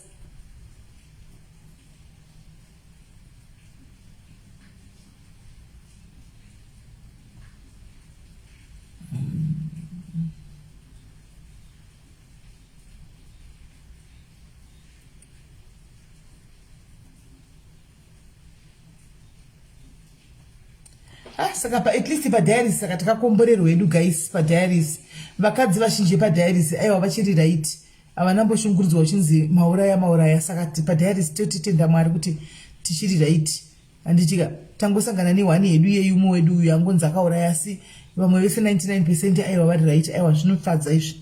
Zvinokudza mufunge. Zvinokudza. Right. Hanzi more boys was calling you. Andinamboona pafona ini. Hanambofona. Pafona ipi. Right.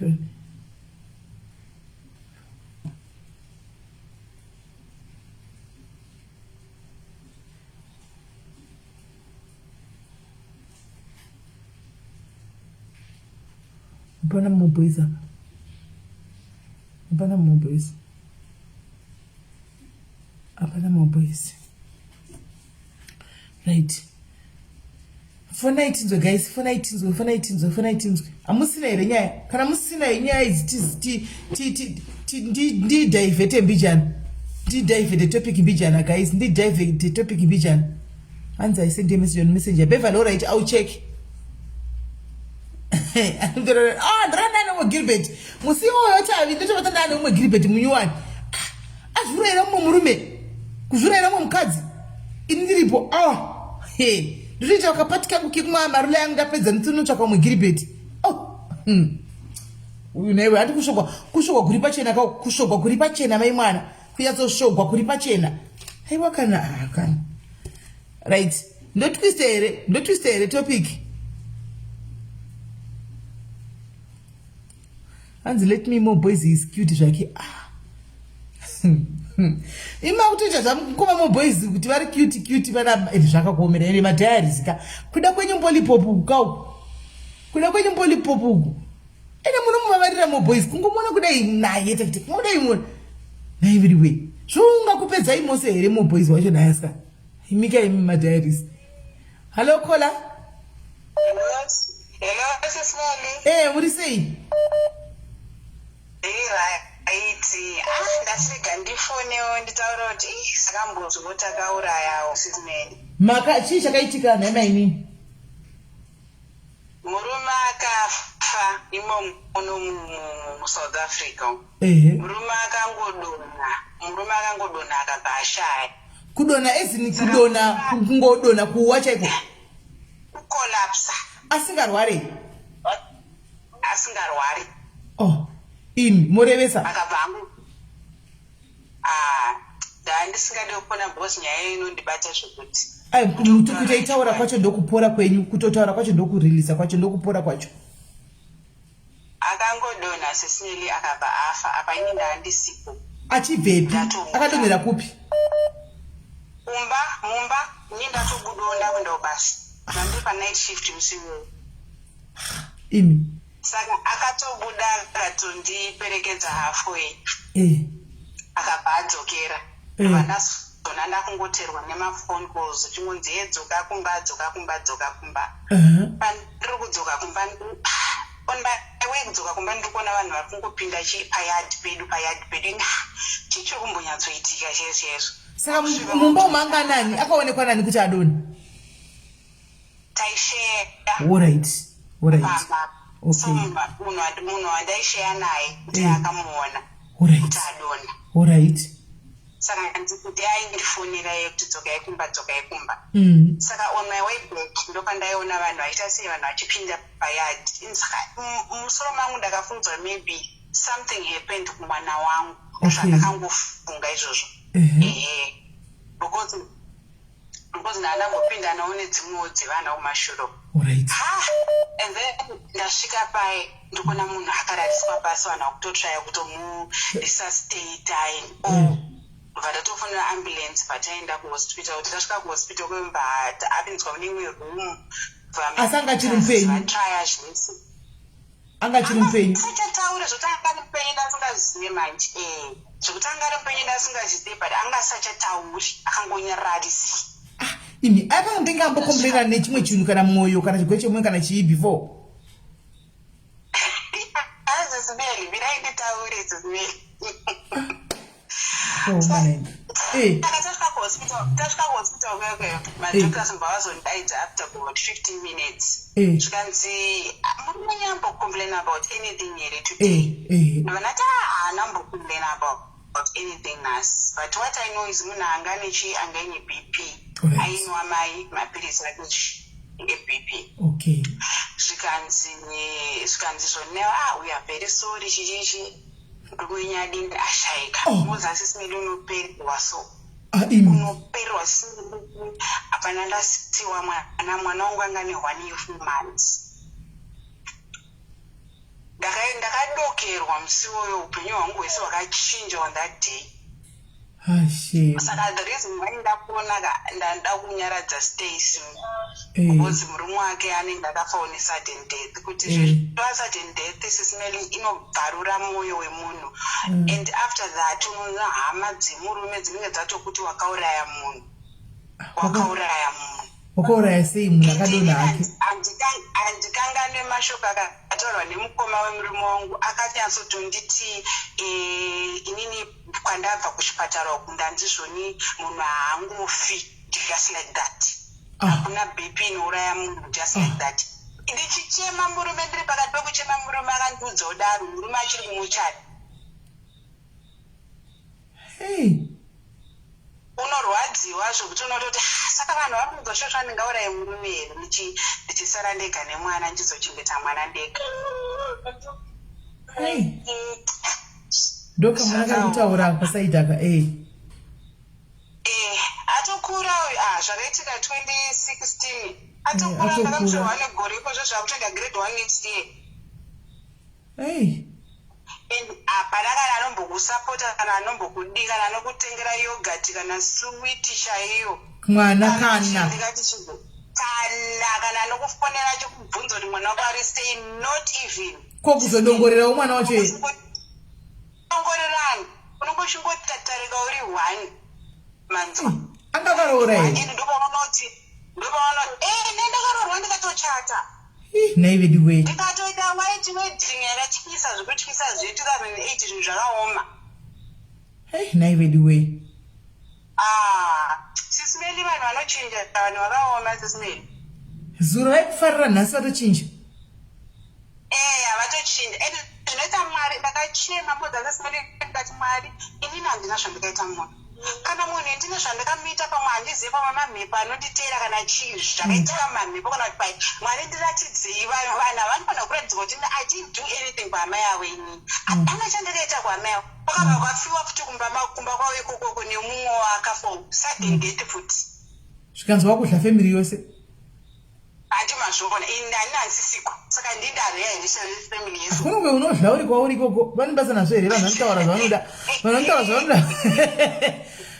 zvavanoda nokutaura zvavanoda kutonzi watsenga kuti ndiwo uri kwauri ikoko watsenga waona kuti ropa rekumba kwedu rinonaka wadzoka koupama futi family momo vanhu here iko zvinoda kutodziseka nyaya idzi but pane mazuva atakatogobatikana nazvo naunobatikanafunga kudai woti zvokwadi ndiri chirikadzi chokwadi ndiri chirikadzi mozapane vamwe mawidows kozita chirikadzi ndiri chirikadzi chaiyo because mawidows ndo aya anopota achidongorerwa achibvunzwana natete achibvunzwa zviri sei vana vari sei kuri sei ikoko ini nditori chirikadzi kuti handina anondibvunza ndozvionera ndega mwana wangu akarwara ndozvionera ndi 1 zvese ndinozvionera ndi 1 hakuna anondibvunza zvakangoma hazvo but kaucha yedu sei chinyanya kudzvanyirira vakadzi kudaro naimi sei tichinyanya kudzvanyirwa tiri vakadzi pakupesera kuti tida kuzoudzana kutoita sei sevanhukadzi kaucha yedu itainotidzvanyirira asikana vanhukadzi tichinyanya kudzvanyirwa zvokudaro mufunge sei varume vasingabvoti zvatinoitwa isu vakadzi kungofa chete kudai so unonzi wauraya kungodai wauraya kungodai ukangoita sokuti wave nani kudai wachekeresa ukangodai so wauraya nemi ndiudzeiwo ukazita mari wesi mai mwana wesi kutonzoka chekeresa sisimeli upenyu hwakaoma kuita widho zvakaoma mana kwana uchibatwa maoko emurume ka please vakadzika ngatitei kuti kana munhu akafirwako ngatichemei nemumwe anenge achichema even uri tete kana kuti tichazoita ana mwene mangwana ngatisamhanye kuti munhu akauraya because unonge uchitorwadziwa kuti personal person wako aikufemera mugotsi hasisipo. It's very difficult sisimeli kuti muzongonzi fadha yaya havasisipo vaya. It's not easy. iwona ndatovabvira bhinzi kuda kutamba navo nhasi ndichivagadzirisira saisi ndavabvira bhinzi kudai uzongopi vasipo nengwa kushapu saka ndoitira ani zvandaita saka ndoita hakuna ani zvangooma hako ufunge zvinokuita zveshuwa ona ikomenti yabless mavi comment yabless mavi logistics hanzi sisimeli sisi vakarume tinodzvanyirirwa pakuramirwa zvitunha nabless mavi hanzi tinodzvanyirirwa pakuramirwa zvitunha munoramirwa zvitunha asi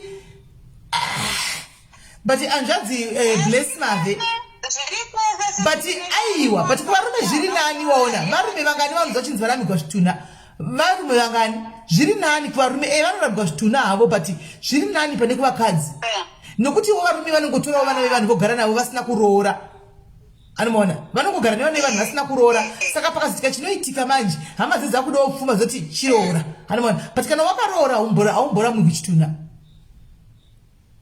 Endapa ndakati tasvika kuZimbabwe nemutumbi ndakabva ndandisimuka uexplain zvakaitika. Imagine muchingopinda handisimuka uexplain zvakaitika. Hey yama one uri kuchema uri kundisimuka utaure zvakaitika saka akauchaderawo masesmeri zvakaoma. Alright muningina, thank you very much. Ndakatinzwa mwari kufona apa zvakaoma asikana. Right, again mufollow ndimboteedza makoza omwana wangu achifona aripiko makoza tinzwi wangu achifona back ndifone back yo saka todiko guys vakava nukazi todiko nokuti takatomirigwa nenhamo sokunzi makauraya toita sei.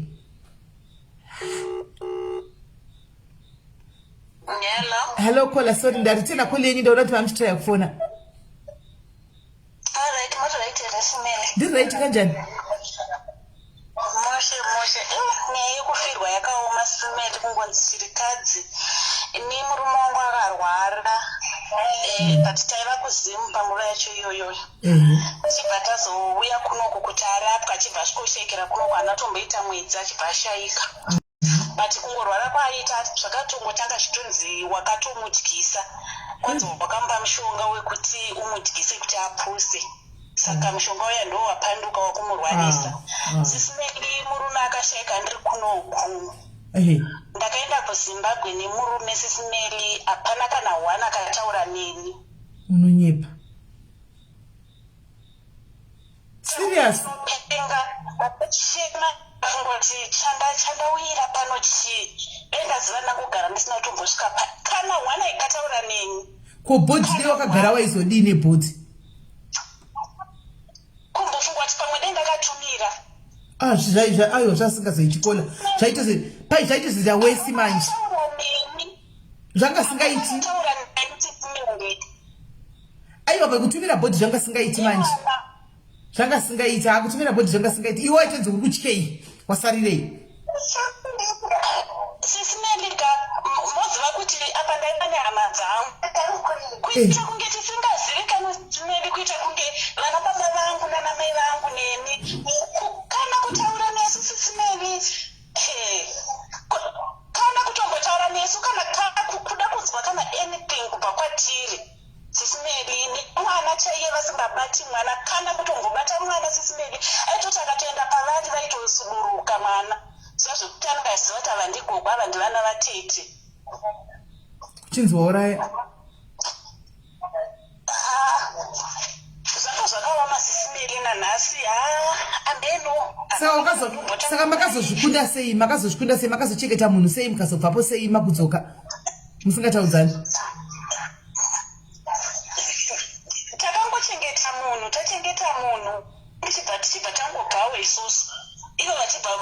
munhu akanochengetwa kumusha kwangu sinanga ariko. Takangoti tichipedza kuchengeta munhu ivo vachitobva vachienda, isusu tichingobvawo tichienda, ndokutoparadzana, ndokutopera kwazvakatoita. Zvinhu zvese zvandakanga ndinazvo kwatigara kuZimbabwe ikoko, kumba kwachona ndo vakatozonotora zvinhu, ina handazombodzokera ikoko, handazombodzokera. Mamune vana vangani?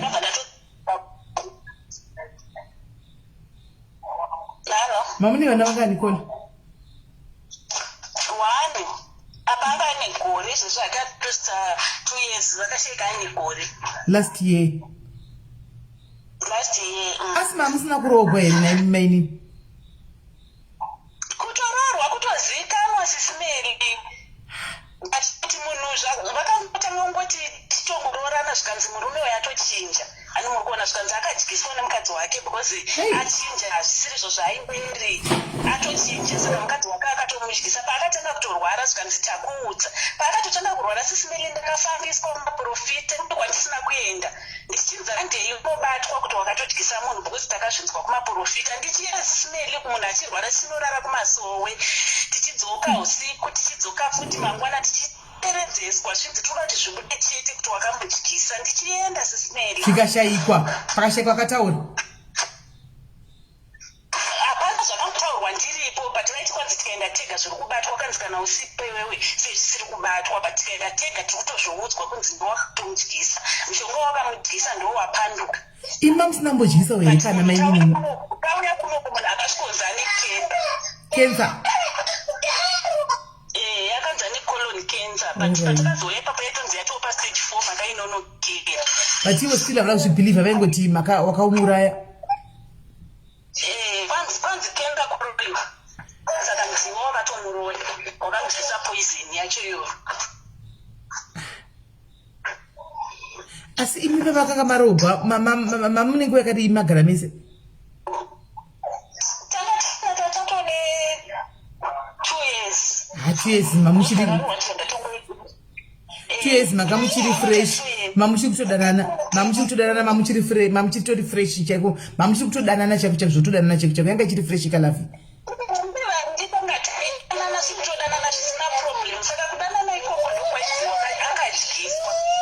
Because they mama garage 6-7 years ndaiti ndandatobvunza kuti hamuna here mike namba impuwa ne friend kuti apa mwe wanga onesa mukanzi o imbo tazvidzikana wanike zvanopanduka zvinokanzi 2 years aiwa 2 years mamuri ndikiri 2 years mamuri fresh mamuri fresh 2 years mamuri fresh. Hey. Dochisikira chiri kuchema here?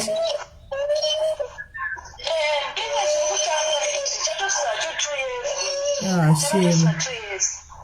Hey. Shame. Sorry, akokola ufunge chengeta mwana anokura ufunge. Anozvikurigwa mwana ndiye anokura manje. Mwana ndiye anokura. Sorry, akokola ufunge. Ndirambe rinopenyu wako zvorwadza but haiwa chengeta mwana wako. Ndochengeta but SIS MELLY zvoka. Ini kuti ndizive kuti hembe dzake dzakagoriwa here, anditombozviziva, avachatombonuudze kana kuti kudini. Chisiyana nazvo kola. Unodzidi hembe dzake chisiyana nazvo ita zvilife yako. Chisiyana hako nazvo. Saka kutoreva kuti mwana uyu ndoita sei ndongogara onda. Chengeta kwa mwana wako chingozvitora kuti mwana wako baba wake vakafanira kuziya. Chingozvitora kuti kodeni akamitiswa. Ndanichirasa here. Chengeta mwana wako.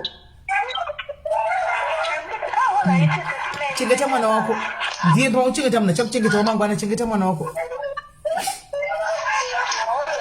Bora ichi kona zvakaoma. Hey, zvogwadza sikana vana vadiki vese ava vanhu rungofona pa vana vadiki mufunge. Vana vadiki vediwe ndizvakaoma hazvo. Yangagara ne cancer achifamba. Nemi iyo cancer yaya symptoms ayo unoiona sei kuti unayo besides kunotestiwa. Unoona sei? Mtsuno nango gochingo nadzo vana dzo cancer idzo uchingofamba wakaita kurako. Usingazivi right ngani bodropa nditora vari kufona. Kola hello. Maradini. Ndiri right muri sei kola? Tirinani, arisei mabasa. Tingodaro kola kuri sei kwenyu kokoko? Kuri ndatorara kazvangu. Ai, mama torara. Mafone bakunze yamtore nyaya makuwa. Ibi muchikonzesa mukome section kwa more boys cute ende vanhu vepa diaries ka. Sho mungawa naye mukoma more boys. Vanhu vacho vakazi chipa diaries mungawa pedza here shuwa nemawandira vakaita mose wose akangokuona cute shuwa mose. Kushaya kusada yeyu koma more boys. Never did gwa munetwa nasikana vepa diaries. Nasikana chidika. Ndatofunga chigore munenge matorora. Ndoti gore munenge matorora ini gore ndoti munenge matowana pa diaries apa tatoenda toita muchato wepa diaries. Namatai. Aiwa namatai mukadzi vakamata diaries anoita kuperera vedu vekuita kupera moita ene diaries moita kumeuta mukaona mo boys kana kuita kumeuta imi moite yeko mwana uyu naye muzati mo boys mwana ndiki. Mwana muniki. But it's okay. Aiwa ndozotadza kuti muri kurarama mukoma mo boys. Kungovati mukoma irrespect atenge chingowapa mo boys mwana mudiki mukoma ingoriwo hedu brand name ratiri kutora ngombooro kuti mukoma asi mwana mudiki uyu. Zvakaoma. Hanzi chii chakaitika? Necheka nditakuti sisimeri kune vanhu vakaita semi vanoti respect hawo saka tinge tisingade kuita zvinhu zvinozonyadzisa. Ndizvozvo. Kushoresa vanhu vakaita semi. Ndizvozvo.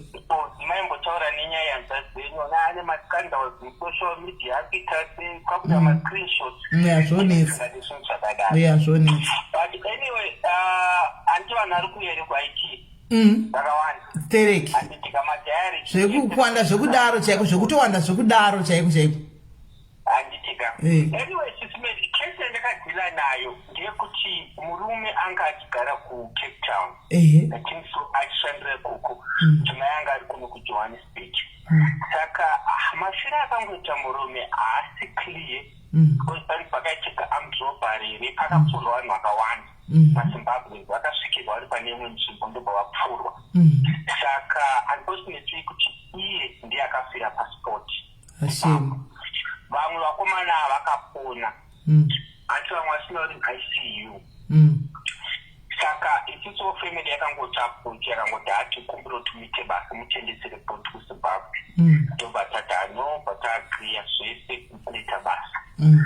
Saka bhodhi ndobva yaenda hapana kumboitikapo problem but akazongoitika issues enyaya dzemari dzavaifanira kubhadhara kwatiri isusu but kuti nditi ndichaita noise pavanhu vanhu pakaunganiwa hazvipi picture yakanaka ndizvozvo because I was bit disappointed because takamira kuti tiwane full payment zvinhu zvifambe zvakanaka all of a sudden pakabva patanga kuitika machanges pakatonga nauchiita board viewing vanhu vatova nemaungana saka ndakazongoti alright we'll deal with the case kana madzoka kuZimbabwe asi akabvitawo nemari saka kuzodzoka kwandaiita vandaikommunicata navayo ko ndakuda balance yemari chimari chabatika manje pamafoni manje havasi kubatika vasingonzvenga nzvenga vakuita sei ndova ndachizotaura nemudzimai uyu kuti ndakangonzwa kuti sisimele mafira ndowechidiki mudzimai uyu but akasirwa ane vana 3 or 4 ende mumwe wachona achiri kutoyamwa izvozvo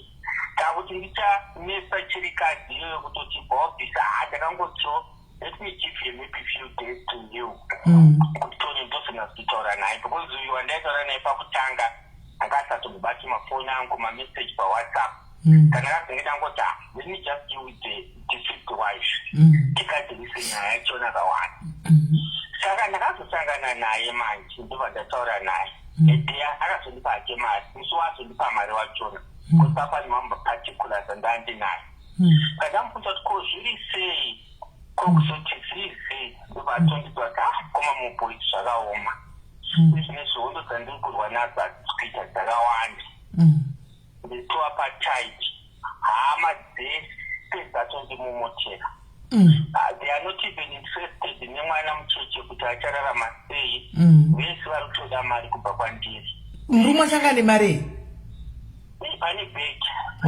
kutamba murume wachinanga ane mari haanga nefundi kwake zvakasimba saka ndobva ndazosaka indava kuzoti bhizi because inini handikuda kuti chichikuitika zvokani zvakatooma izvozvo ndaindi kurwa nayo haisitoita the entire family vese they are all against me kati koinda asanda ntongoso kati patimwa muna connection yekufa kwemurume uzone kwakapera murume imamuri kunuku and so on saka also zivi kuti mamwe patients anenge akubuda muvanhu akati ndizvozvo akamira sei saka ndomaudira akatongondita nyaya yachina akatoti hapana izvozvo munhu asati ane almost 2 kushipa zvakati hapana kana zvosikumura kutaura neni nesi yanga wahondo vari kuda mari saka vape ina handivapini akataura haye mafiya manje hai mafiya akatotudza akatoti hanzi haakana havana kana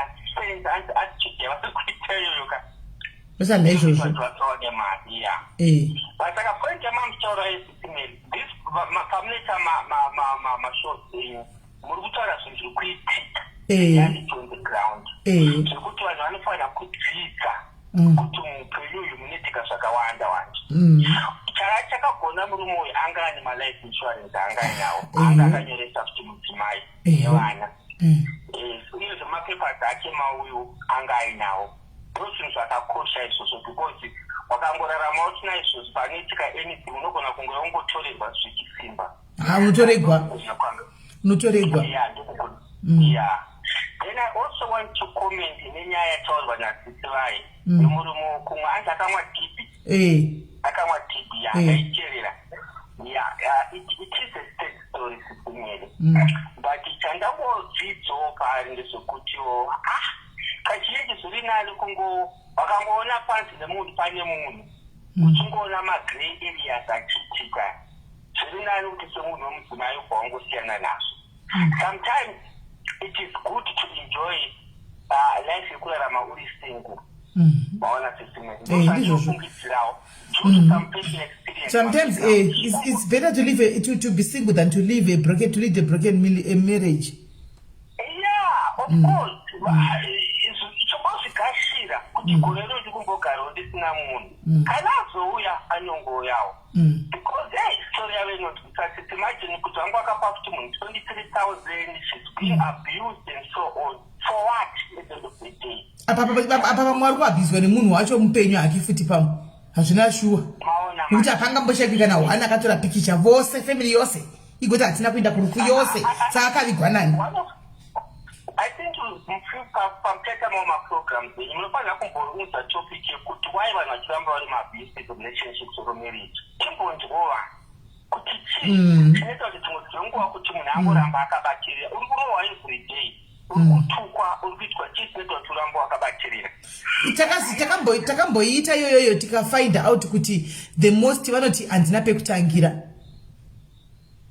takaiita panapa but taibvunza mubvunzo chii pekutangira SIS-MELLY handina ndoende kune vana umwe oti vana vangu ndoda kuti vakure baba namai vari pamwe chete hanimona marizi nachona mamwe aya ari peti aya ekuti nditoshiya kuti munhu unomuti chii pamwe pachona SIS-MELLY that's why you see kuti there are people who are married but they are not married. Ndizvozvo vabereki vedu vakararama nguva yekuti aingoti ndikugarira vana vangu but mazano zvachinja manje unourayiwa wakabatirira kudaro akaisiziwo hangu but anyway SIS-MELLY maita basa kungokomita. Alright, Mkama boys, thank you very much. See you kwaiti. Thank you very much. Tione mukasadliwa nevakadzi vemadhayaris ava vanoita kupera shungu pafoni kuzoti vakuona in person. Kuzoti vakuona in person gore rotichaonerera kwaiti uko. Ngaade ndichitora mavidhiyo zvokwandida kukurangadzekana zvapera zvehaiti izvi.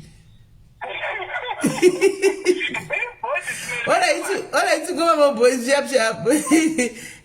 Zvakaoma kana unilakira kuhaiti kundoka uchabata kuma muboys andimona saka that means vakatozodhifoza ko muboys ave nemukadzi vave nemukadzi that means vakatozosiyana nemukadzi wavo avachipamo vave single andimona saka kuhaiti ndokonodi kwaunogona kungojumawo ukatongomiramira saka madhayaris kana muchida kunomiramira pamberi pamukoma muboys mukushuwa kuti mutomiramira zvakanaka makaita yaya munozichiya munoita yekudai yamunosunda mazame enyu achienda kumberi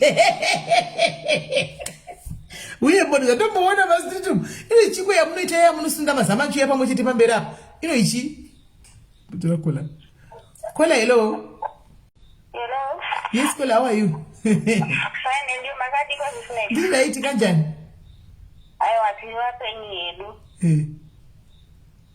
Vakafirwa nemurume here muningi? Ndakafirwa nemurume ndine 20 years.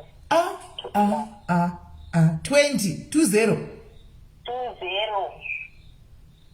20. Very way. Ndizvarini? It's 2005. 2005 ndandane 21. Ndakarorora ndine 20 iye ane 21. Kochi chakaitika? Dzima muri vana mose? Atiri vana vadiki tese. Tatorana paya tagara. Baba vaida dhirezi zvavo ivavo. Hapana iye mukomana iye murume yani 21 iye? Chaizvo. Necheperedzi zira ramai vake chaidzo aipinda nadzo mubhedroom. Saka zvazoitika ndezvokuti ivo vana tese vakamboti bhai pana mai nokuti vamwe nongo vainetsaone kusaidi tambobva paya but taenda ipo kundotinoti anongo ari wesi kuti upengereka nevakadzi kana shongori kumbazi rinani kuti vamweni vangini dzimwe nguva vaihotera kana ufunga kuti uda kufa nechigwere. Ivi muri kuona nyaya dzemunhu we21 years zvaaita pano muri kudziwawo iraitori dhimoni kai? Vaitori dhimoni risingaiti nokuti nango magirlfriend acho ivo vasikana vachoka vaitouya pamba mumwe achindudza kuti ivo wakanyengwa kumashure kwangu sei wakazotogwa kwauya pamba. Vamwe ukangosangana naye kumashops vamwe vanokwanisa kuti hahondo newe asi kuti haneti kwave kutusaka kuti nandisangobva kusikuru here kana kuti saiweti hambezi nandisingataure simeli nango ndikaona vakadii kunomwewa ndotohwatimukadzi mwana iyeye kuti akangopuhwawo mimba ndazoita mimba taenda kumatesti paya ndopaundawotoonekwa kuti takadii taakunzi chida kukala pavanongo vachiri kuti pawindow period. Aiwa ndamudza ndikati handisinotorwa ropa taenda paya ndadzoka iye azozwa kuti takatokala kare. Iye angatovere nechirwere kudhara? Kare. Pa21 ipapo? Nokuti umwe mwana waakamita a year before nsandauya. Mwana iye akazouya ndaapo akazounzwa namake vakamupa vakauya naye. Vachiti mari yemachichi zvekutengawo chikafu chemwana indowatepa mwana angatoita kwashi. Achiti ndakata zvekuzvigarira nokuti hai munhu yandirume mupfino saka ndaenda kuti tiine kwaso ndichitoroni kwangu. Hapanoita haimi 2005 21 years angatove nechigwere? Angatove nechigwere. Ini necraziness iya yandakatanga kufamba ndichiudza chii hanenda ndaroa vanhu ndakadii ndikufamba ndichiudzana sisi vacho ndozvazvo mandomari zvavo sekuya kwaienda chii apa pakudhara 2005 zvaityisa ka zvinhu zveedzi izvi? Zvaitotyisa ekutanga akatanga azvigamuchira tagara ndazonzi nanatete achimbobva yapa nokuti amwe vangu vanga vatangawo kuita zvavo zvokuti kana uda wangotaurisa wezva havanotokustresa zvisingaiti nokuti mimba iyo yacho yandakauziva kuti ndawindow period yakazobva nestress ndikati ndichaendepi kwanzi muri window period mimi? Imi makanzi muri window period? Ndakanga ndiri pawindow period. Window period ndochi? Vaiti hazisati zvanyatsozikamwa kuti hazisati vanyatsosteta kuti vaone kuti chirimo ikati hachimo. Alright. Ndiri munhu akanga ariwo panyaya dzekudzidzawo saka ndaitozwa kuti hapasisina kwazvichaenda nokuti ndainasiswa mumwe vakamboshaika futi nechirwere ichi. Handina kuda kustresa hama dzangu ini kana nababa vangu. Ini zvaingori zvangu nehama dzekumurume wangu. Tazobva kugara pana amweni ainyenga mukadzi uripo wakatarisa kudai atokunyengera achikudza mukadzi iye kuti isisi vangu apa we look alike taita kunge vanhu takada kufanana so aive neshava ndokubatanga kuita zvekuba izvi ndokurohwa nevakomana nevo vakanga abira mabhazi chikwaishanda kwakanga haimi hapana wazozvisungirira mukomana. Akazvisungirira? Akazvisungirira. Murume wenyu ye? Aive nemweya. Akazvisungirira pai? Pamba. Nekuda kwei? Nyaya akazvisungirira chaichayo ndoyandisingazivi kuti ndeipi. But wakanga wamba zvekuti akasvika achikukonai kuti unzaitokea makapfeka indoitenga 500 ini uchiziva kuti makaitenga 50 rand. Unomupa ini? Aive nedhimoni haiwa anga singazviitisi. Vanhu vakanga akupamba achikuona vaimutsvaga. Ane mupurisa waakati ndiri kuenda kuDubai for makore waDubai aisohlisa kakuwa kuti munhu anoenda kuDubai. Ndinonzwa mari ndipe ndisainire, bhoma kundisainira. Ndobva abhoma kusaina musikana uya. Abhoma kumusainira mari yekuti apuhwe zvikwereti zviya zvezvimbadzo zvekumakambani anopa zvimbadzo izvi. Hapana ipa kuchidzosera Maria. Haangatsiri. Andagozere kuti vanhu ava vakanga vakatodanana vakatosvika pakudanana. Ndakafunga ndezvekuti kutamba nokomurodhi kuti ari kutonyengwa ndiripo. Nyambiso vanhu vakatozoenda kumaextreme. Ndakatozoona musikana akuuya manje akutsvaga mukomana kumba manje. Kuti ane mari taitodanana. Vakanga vakudanana zvikanzi. Ndikati mukomana haasi kubatikawo chero pano. Apo inini ndaakurwara zvemimba zvekuti mimba iri kubata. Ndaakungobhara baba vangu ndopa vakauya vakanditora vakati andikuba. Are you sure kuti baba semunhu akamboona imwe sisi vangu vachishaika neHIV? Are you sure kuti hatisirwere ichi? Ndakanga ndichitya kuti ndivaudze kuti ndo zvatakabatwa.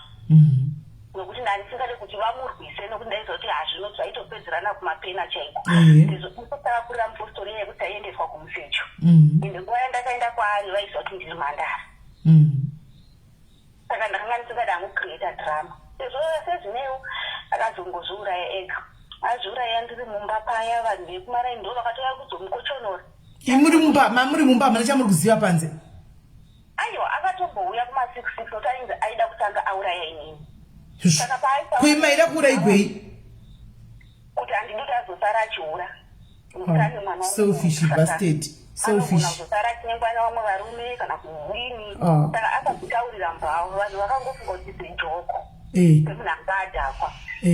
Kuti mupurisa aivepo manje. Ndati vaitori nemupurisa, mupurisa ndi akatoagenda nyaya yacho. Ndolakira ndakaitawo. Saka vanhu vemumaraini ndadedza kuti pana munhu panze apa nemunhu panze mbavha. Vanhu vakauya vachifunga kuti mbavha. Akatokuzvironedza vanhu vatomutarisa. Atofa kudhara? Anga asati atombofa, but imoza kuti tambo yakashandisa manje it was so powerful zvokuti akati munhu yangu kungochokwa mbichana aurarame netambo yakadai so. Vanasisi vacho vazosvika kufeni. Vafonewa vaudzwa. Vasvika zvandiudza dhayari rako. Dhayari rangu ndavapa. Ndavapa dhayari riya vachasadzira ndikomanga mapeji akakwachirwa nendikati this is my thing ndichiri kuchikoro. Hapana charinomboni. Chichamuda kuziva. Chamufunga kungoti chingaitingi kuna hama yenyu. Nokuti munoziva kuti one, akanga ane pressure yevakadzi vese vaaitora vaya. Vamwe vana vechikoro vaakapa zvirwere. A lot of people vaakadhaminja upenyu hwavo. Is not at peace nevanhu vese ivavo. Two, yanga yambavha enda kupolisi kumunonzwa kuti ari kutsvagwa nemhosva ngani. Vakazonovhurirwa mafaira kupolisi. Vakuzoziva kuti yo ndozvazviriko. But mumwe wacho akaramba achitaurisa until I end up inini semunhu akanga asina kuzobvira pomanga akashedzera. Baba wakati handitaire zvikomba zvevana enda wega vanati. Vanatete vangu vatsikatsika. Saka ininiwo manje nekuti ndafunga bva ndarwarawo. Ndatotorwa ndaenda kuhospital ndabva ndasvika mba ndaadmitwa. Chitunha chekusungira achichengetwa. Alright. Apa mai vaive muhospital vanzi akanga abva kurwa naamai vake muSpied. Akasiya apunza mahwindo emba yavo. Aive nengozi. Aitori nengozi chaichaiyo. Aive nengozi. Saka vakatanga kublame inini vachiti ndiri kuziva zvaitika kuti ndamuudza sei. Ndamuurayisa. Saka ini ndakabva ndaregedza kuenda kuna munhu. Sezvo zvakangoitwa sekuti nhasi inini ndichitori muhospital ndakatozobuda topedza futi kuvigwa. Ndanga nenhumbu. Ndada kustroka. I don't know what happened, but ndakazongorapo ndikapora. Ndabuda kuchienda ndakatinotaura ndotaura. Ndakabva ndadzingirwa kugeti mba ndadzokera.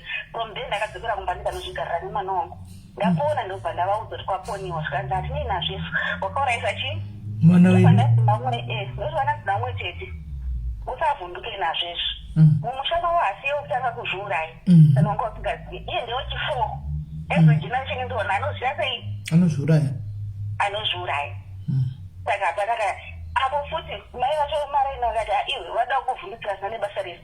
Vasiya varoverana pasi nevhu vachikurudzirana ivhu namai vake kumboko. Achiziva kuti ndaakunofa.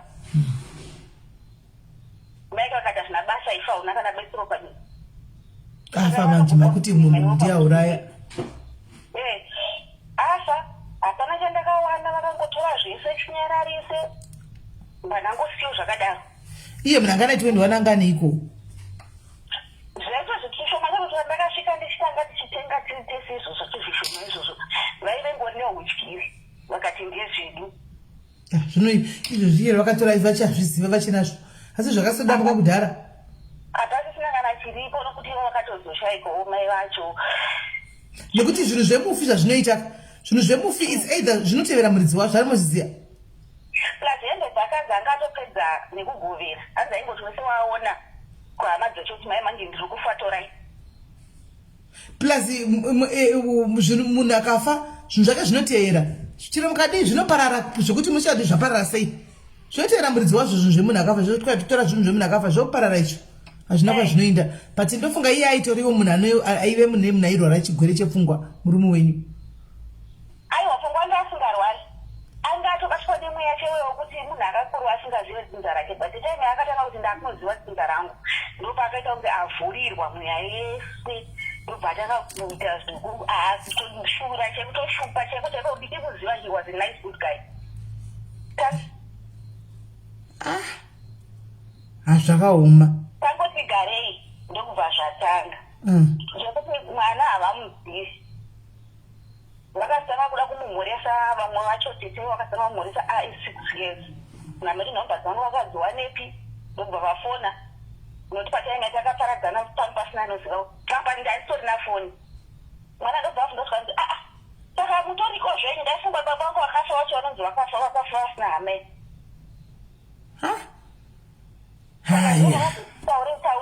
taurei ndobva vasitanga kuzimikarijo kuti ramba ndiendesa mwana kuchechi mwana ari kukura zvakanaka ende akafanana nehanzodzi yavo saka pamakamboramba muchiti haasi wenyu nekuda kutoina hasha dzepfungwa kuti ndini ndaurayisa munhu handiti pamakamboramba maiti ndaurei zvikanzi ndo nyaya yakauya ichitaurwa nevamwe tete vadiki vacho vakauya kuzona akaitikira nyaya kuti awanikwa nechikomba ndikati chikomba chipi mumba takanga tiri tose ini nefemili yedu vakauya vacho vakafanobatsira vari panze vanogona kupupura ende aimunozvibvunzira mega nyika yose jerusalema rose munzwe nyaya yacho kuti zvakafamba sei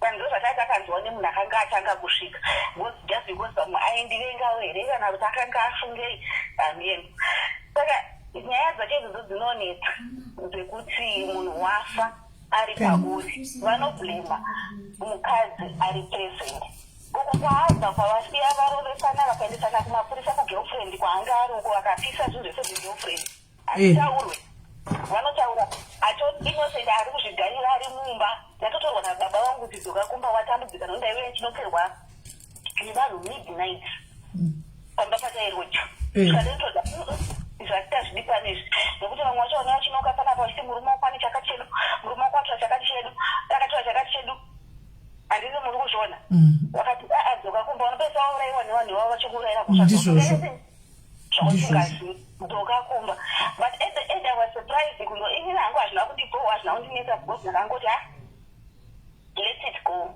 but mwana anofanirwa kuziva inihamba negoakandipazive and I don't even care asi mwana anofanirwa kuziva akura seiko zve because mwana ari kwasa 15 pa8 November alright haatokura atojaya manje zvokuti kuzvine zvaanototaura kuti chirorwa yamai aiwa ari right ake ari right zvake kumakamirire kwemakamirire zvenyu hazvigoni handikwanisi kuti ndisiye mwana wangu asina kupedza chikoro and I feel like sometimes is a bit rude and anogona kuzotora katsika kakaitwa nababa wake nekuda kwokuti anenge achifunga kuti is unliked nababa vasiri vake muri right mumbochengeta mwana apedze chikoro first apedza chikoro zvake aita zvese zvaada muupenyu hwake muzorogwa ivi ndikwanisa kumushandira that is the only thing chakandiita kuti ndisakwanise kurorwa futi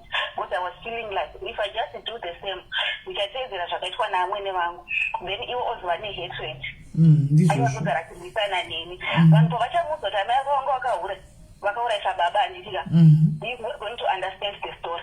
Ndizvozvo aiwa idecision yenyu kwela kuti handida kuroorwa ndambomirira mwana wangu but mukuita zvakanaka Stereki chengetai mwana wenyu apedze chikoro.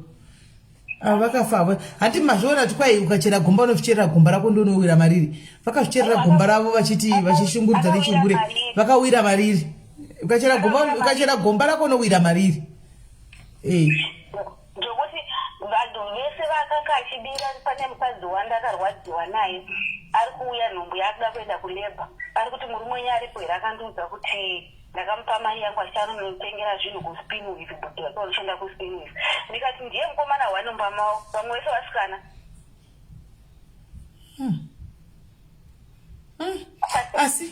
Asi muzati kune mageneral cases emufamily aya handiti magenerational cases aya magenerational cases aya anobata vana zverudzi anotedza rudzi. Muna matire mwana wenyu asabate mweya iyo iye kuhakirai iwe kumusha kwawe.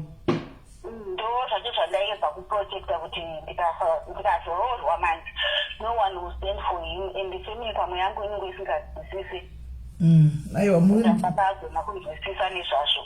Mutire kunamatira mwana wenyu shuwa azowanikwa akunzi akurohwa kuba kana kuti akuita zvakadzi hobho zvinozonetsa. Yes. Sure. Ndakaroda moto ndakambogwa chezvavazistresi vachitaura zvavanotaura kuna mukoti atazokwanisa kuenda because no one was going to stand with me kana vakutanga kuita zvehoyohoyo zvavo zvekunetsana nini andidi ivo asi vachiziva ende magirlfriend acho haana kuregedza kuenda panhamo aitoripo achichema achitamba chibhandiru chaizvo. Zvakaoma. Mochi ndiakatozeka akutondiudza akakuti uyo akazenga adhakwa kugara pamusoro pekofini chiri kumakura. Ani? Angaenda kungoma girlfriend ake kovaizivana akabhozi zvazviso zvokuti girlfriend yekuti vanenge vachoti tikudanana ndizvo zvokuti anenge vachikotenga musiwo achitenga ingotenga pese pese. Ndobva vauya nekutanga kuchipefoma paya pachipefomera mufi. Vachipefoma. Kwaunovigwa nemabasa ako anokuteverera chero muguva. Una kuti akavigwa sei vavogara pamusoro pekofini pamwe adotamba vasina kana mabhurugwa iko kumakuva iko hanti anga ari kure. Saka meseji yandongosira akadzi ndeyekuti chinhu zvinoitika kuti iwe unenge usina chaunoziva usina kana mhosva kana chii ivo pamwe hama dzichitsuguru kutodaro pamwe dzochitoziva chikonzero vachiziva asvike pakufa but they will just big stress on you. Saka kana uchigozvikwanisako kukundaka chingonyarara ungozvigwa ungoita sekuti wanga wasimupa zvazvitaurwa watopedza.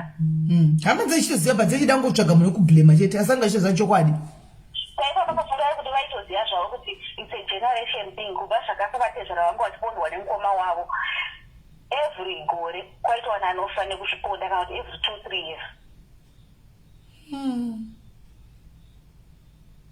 years. Zvakaoma. Haiya. Thank you very much Kolaiwa zvakaoma anyway. Hai. Imi. Dzimwe nyaya munoona kuti vanhu vanenge vakatakura nyaya dzauka vanhu vakatakura geza vanenge vakatakura kurema mukati umu.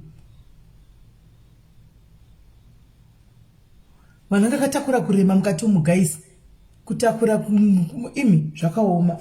21 years mwana anga otoba zvokushura kudaro. Hanzi ndinenge ndakasiya imba ine 26 nchiti ndira mwana ne 15 dzakwana last year ndingamuwana gidza achabatiki ndakungoti ndakamirira sukuru ndakumirira sukuru. Okay aiwa kuroorwa ichoice guys. Kana wada kurogwa unogona ngororwa kana usingazadi kurogwa unongosiyana nazvo uchengeta vana vako anditika asi nyaya dzepano zvakaoma. Pane vamwe vachida kufona here guys kana kuti tichaisa hedu nokuti ndakatifunga chiyapese nevagumbuka vari kuda vanhu vavo kuzumuko kwanzi tikuda vanhu vedu kuzumuko vana Fibi muri kudiwa seruko Fibi uri wediwa hausi wokuseruko kurudiwa maglobal uko vana hidha vari kudiwa kuseruko nevamwe vana nechironga shumba muri kudiwa kuseruko kumeeting yenyuko. Pane vamwe vachoda kufona vani madzona nyaya dzinoitika guys mukati mepenyu. Saka inoda kungokonkluda munyaya ndichingoti guys mucomment section pafair handiti nyaya dzakadai hadzijairike ndadzingotaurike zvekumanya hanimona hamutoshayikwa izvozvo dai tinavo vari kugwa nemuroora wavo kuti ndiwakauraya bhuti vedu handiti please stopai izvozvo masituations akafanana neiwaya handiti muri kuona kuti zvichauyawo kwenyu Zvinouya kumangwana. Kola hello. Kola hello. Amino chichaitika. Anomaona. Siyana ine kunisana nevanhu muchiti kwazoda chichikana hama yenyu yafa. Kufa kuriko guys. Kana akauraiwa nomukaoga achizvigwira. Anditi. Kana akauraiwa nomuka ega achizvigwira ega nyaya dzake. Sokungobatira batana nevaroora ndoti kwa endiora because munenge muchida zvinhu. Zvinhu zvamunenge muchida mamushani zvenyu here naimi. Munenge muripi muroora nemurume wake panenge achidya nelacto kumba kwavo. Imi muchidya nehuku everyday achidya nelacto achizama kuita zvinhu zvavo. Munenge muri kupi? Munenge muripi? Mozomirira kuti kwanzi zvokwai kana munhu afa hama yedu yafa takuenda kunotora muchisa chisimba vako kuti kwaidi wauraisa munhu. Imi muchisaza zvenyu kuti munhu anga achizvigwarigwa achifamba. Hanomaona kana kuti munhu angodona. Antimaona moti kwai munhu afa auraiwa. Siyana inazvo nokuti mangwana zvichauya kwezvichato unoto ende vanati ndovanokutungamidza izvozvo kumberi vanatete munokangana zati nemi muri vakadzi mukangana zati nemi mangwana makawanikwa kwa makawanikwa Kola hello. Kola hello.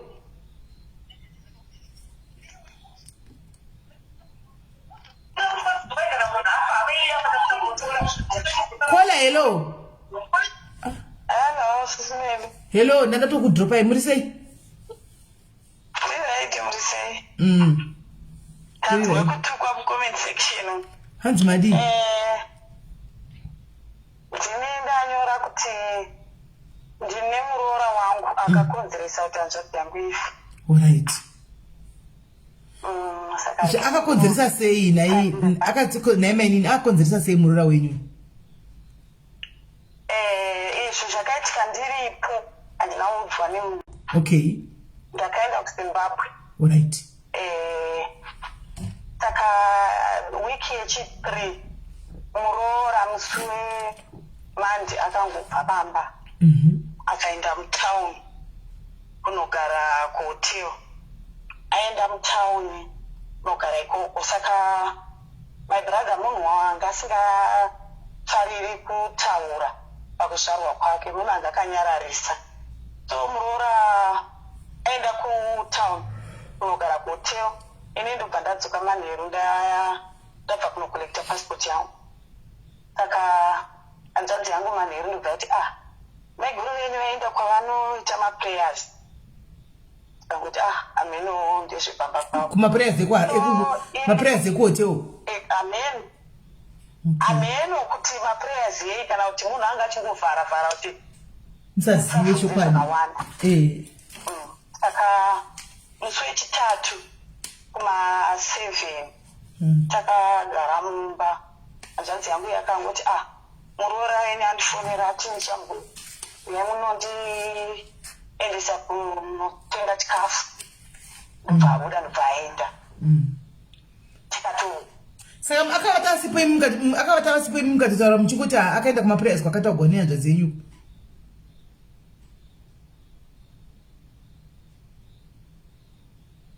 Kola hello.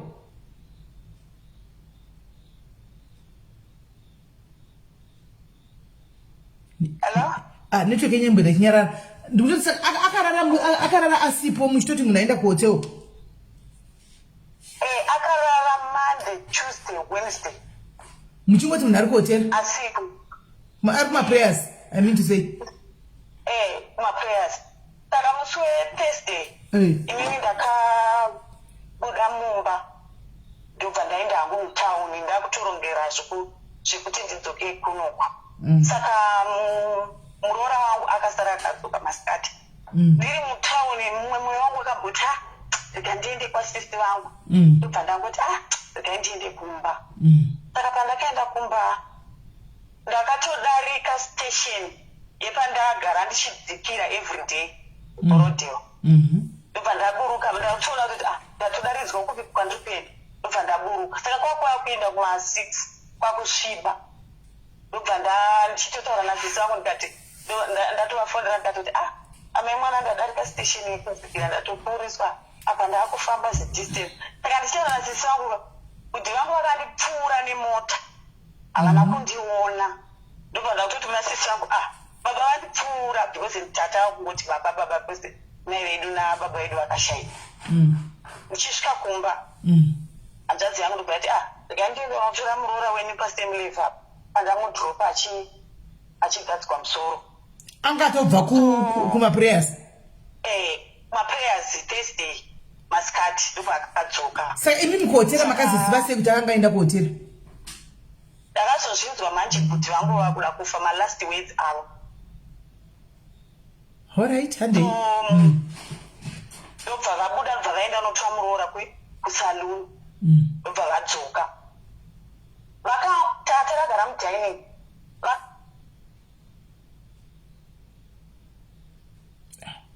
Network yave kuti achikata. Miraitinzo kuti zvakafamba sei.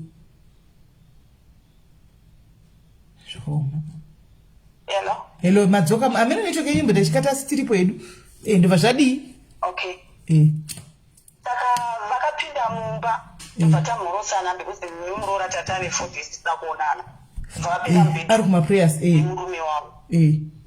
Vapinda mubedroom nemurume wavo. Ndobva vabuda ndobva vaenda panze.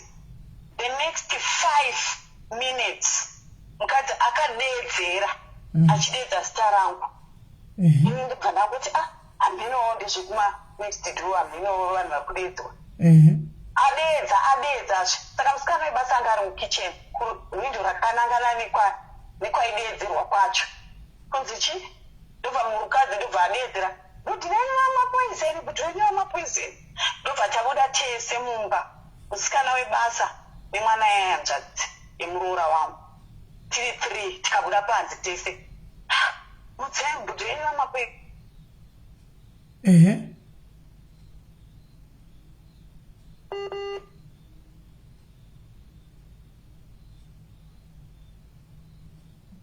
Network yave iri kunetsa. Maybe. Ndepeka pane network iri pamuri apa koni? Zvanani. Nditori muna neWi-Fi. Alright. Saka ndopanda patabuda panze tichimhanya kuti venyu vamapoizeni, kuti venyu vamapoizeni. Amapoizeni. Wari vamapoizeni chichaitika. Murume ndopa akanyatanga manje kutsanangura. Akati nezuro pandakataura kuti ndichamboenda kunotora muroora ndimuendese kunodya. Pane munhu akandisendera message. Achiti ane boyfriend. Saka takanetsana because Wednesday iyoyo vakadzoka kuma 12 yeusiku. Ndandisina kurara. Saka ngakubvunza mane ndichibvunza hanzvadzi yangu. Saka why mama poison, mamwire poison. Saka pese apa ndaifungidzira kuti ifake. Munhu anenge asina kudi kumwa poison zvesho.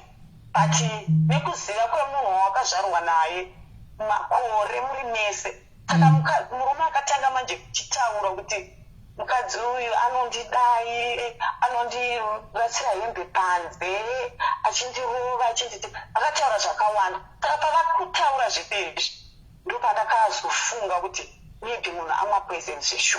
Ndobva ndamhanya kumuroora wangu anga achida kubuda gate. Ndobva ndati ativatakurei taendese kuhospital. Muroora ndobva anditi aiwa ndadeedza ambulance.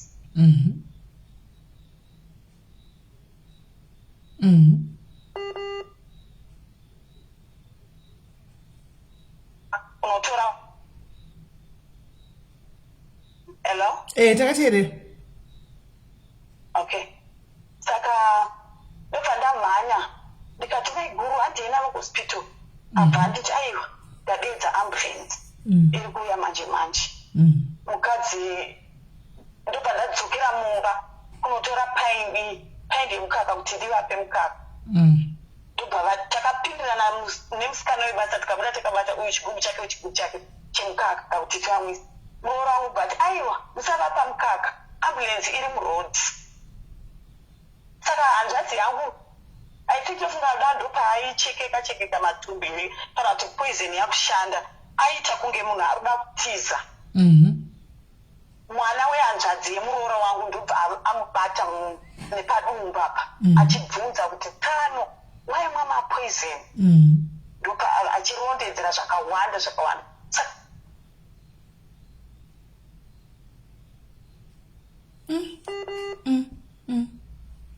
Brother.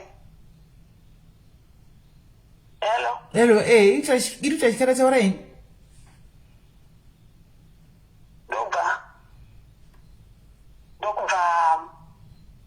Hello. Tukunzwa taurai. Saka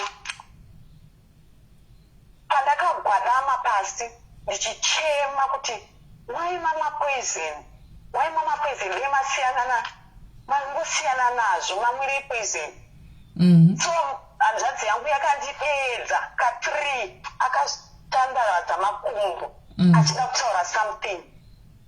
Roro wangu ndobva adedzi rakati iwe wakatogwadama zvako ipapapa enda mumba unopfeka because ndatopfeka mabhijamu. Enda mumba unopfeka because ambulance ikauya panapo uchazoita sei muenda kuhospital makapfeka mabhijamu.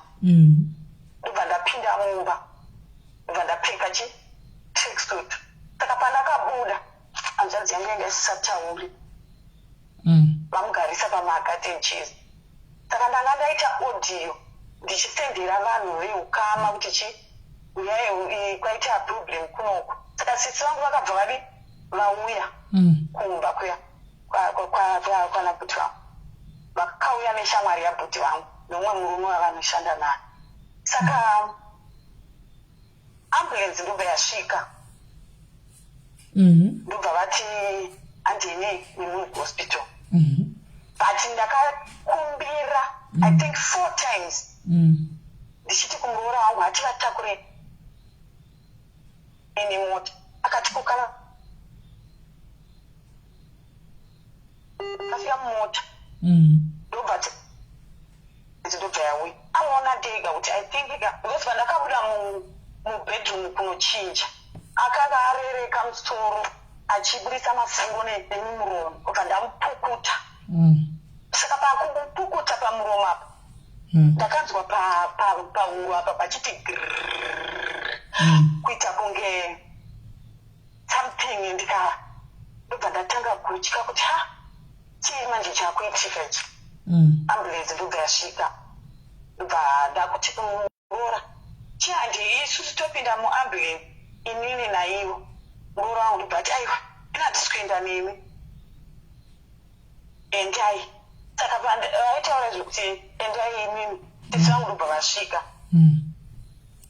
ndobva tatanga kuenda kuhospital.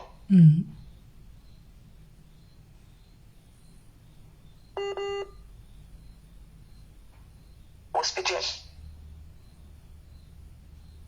ndichi hello makundizo Tukunzwai. okay tasvika kubelvedhiya pakabva pabuda madoctors mairi because anga akarariswa pasi muambulance. Saka vakamudzvanya dungu ndobva angoti kuda mweya ndobva vatoti hapana nzvimbo pakazara endai nemunhu kuparire nyatwa. Saka ndakufondera natesi angu kuti chiregai kuuya kuno kubelvedhiya ingove handi kuparire nyatwa. Ndobva ndasvika paparire nyatwa vanhu vemuambulance bva vanditi chisarai nini makagara muno muchifonera hama dzenyu kuti ndiri papi. Izvo munhu anga atoshaya saka vakangoona kuti hatingatauriri munhu. Ndobva vanditi imi chimira yapo ndotaurira kukuonai.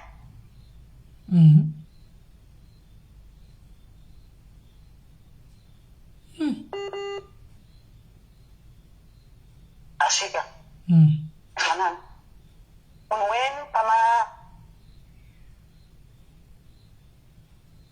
kana anga atofira covid case.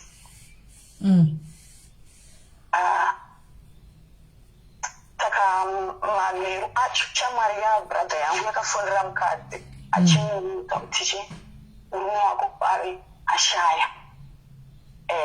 Muroora ndobva angoscreama. Saka maybe muroora akazoudza hama dzake kuti murume ari ashayika. Tateerai. Saka ndobva tabva kufambira mapepa uzi nyaya yakanzi police kuenda kumapurisa kurudi kutokerera kuparire nyato saka takazoenda kumba dzanza kumapasiti 2 esangu akati achihandi kumba kwangu mangwana tozo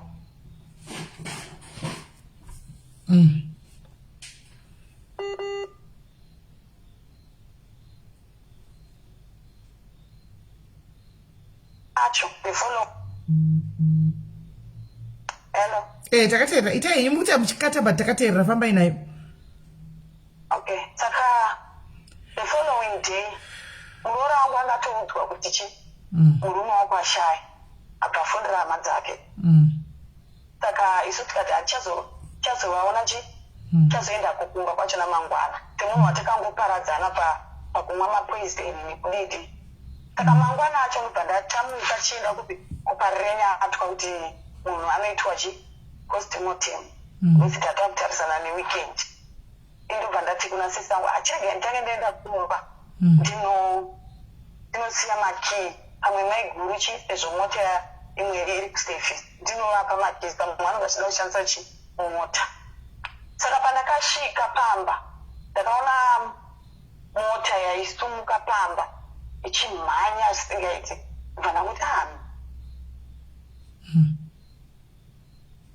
kuti chi kusangana nemuroora muroora wangu kuti yake ndikanai basa muroora anga akabata chipepa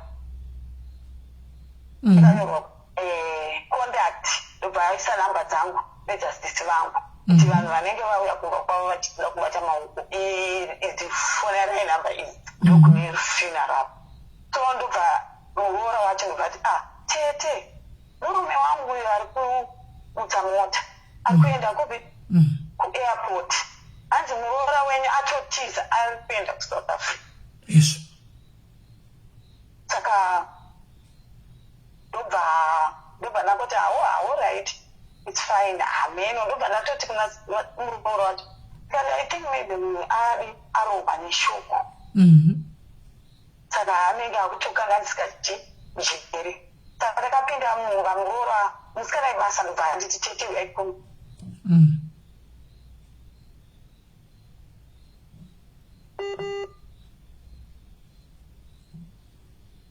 tina mama musikana basa ndobva nditi hanzina mama kana mauya uzotora hembe dzatete dziri pamubhedha ndobva ndati ina handingatori hembe idzi muroora atotiza arova pasi muroora atouya kusouth africa kuti vake vakatosvika kuairport vakasvika vakatomushaya atokwira flight yake yange yatobuda saka ndobva ndati hembe handingatori vachauya vachizotora vana baba vanun'una vababa vangu saka ndikati handingatori hembe saka ndopakava kupedzera kuonana nemuroora wedu pakamwa murume wake poison zvikaperera ipapo adero muroora wangu abva auya kuno kusouth africa maybe akatraya kuda kuzviuraya iye muroora ndo zvakanga zvakutaurwa nabrother vangu iye muroora anga kuda kuzviuraya saka mino bvavamudzosa kuzimbabwe but achiri kuno kusouth africa uri musi wesaturday akandisendera message akanditi tete mamukasendikati atamikumamuka ubvaona ini hangu ndisina mukutaura naye ubva asendera sisi vangu akati urongwa hwakamira sei ndokumbira ruregerero pane zvakaitika but mufi akanga ataura kuti kana afa anoda kuharara. Zvinhu zvakaitika rini izvi? 2019. Manje apa. Saka muroora akabva sisangu vakabva vangoti I think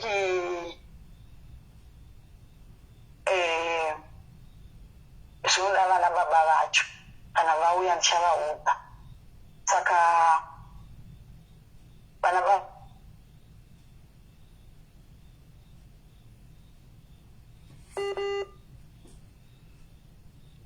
tiende toti dzachapfeke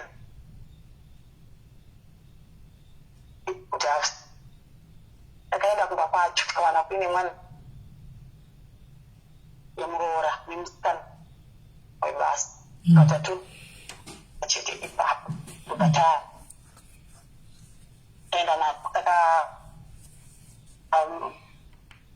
urongwa zuhembe vakati hembe tichauya tichitora tichiripa kuchema plus hatingatori hembe iye muruura aripo hatizivi nyaya yacho kuti zvakafamba sei kuti uye achizomwa poizeni zviri kumborevei hatizivi saka hazviiti kuti titore nhumbi toda kuti tigare pasi tozotora nhumbi dzehama yedu saka takabva tati musi wekuenda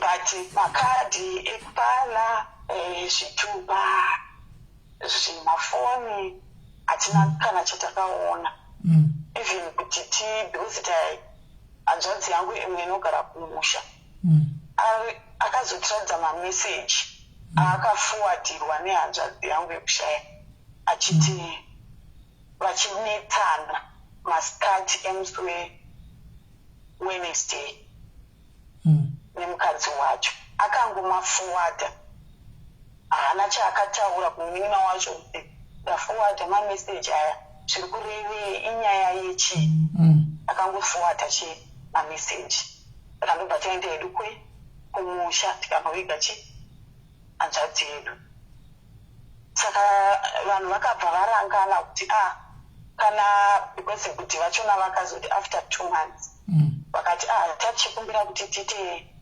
meeting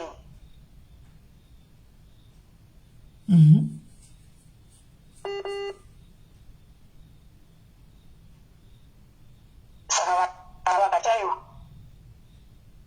inguva machi hama yedu takazoti kusingabvumidzwe famba kuti vanhu vaende kuita mamiti ipapo zvinezvi yangu yokupedzisira akabva aroora kuti takuya kuzotora hembe yemufi muroora akabva asenda meseji yekuti hadzisisiko hembe ndakatengesa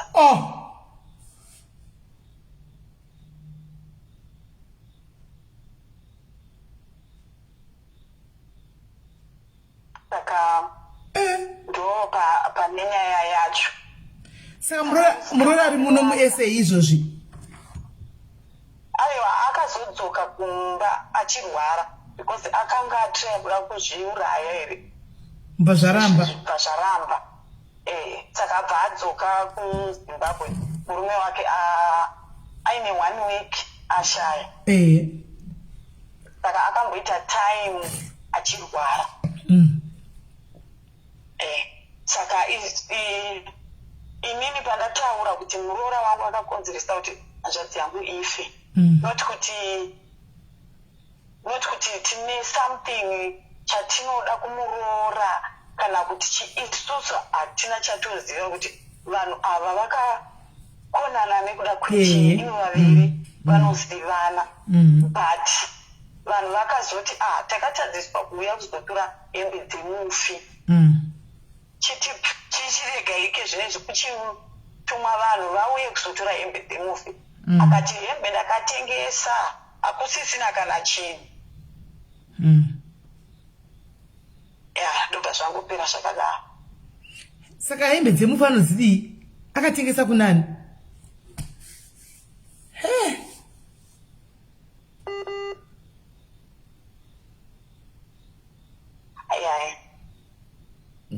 kuti hembe ari kudzidini kana kuti I don't know ende hakutorina kana munhu ari kumbofona achida kubvunza kuti chakati nezvakati zvinhu zvavakashanda vese kana hakuna kana 1 kana mengoda hembe dzabhudhweni dzekupfeka dzigovewe chete kungoti especially pakuti munhu kana akazvisungirira vamwe vane bhilifi yokuti hanzi hembe dzinoiswa mukati neguva maanovigwa imomo kana afa achizviuraya.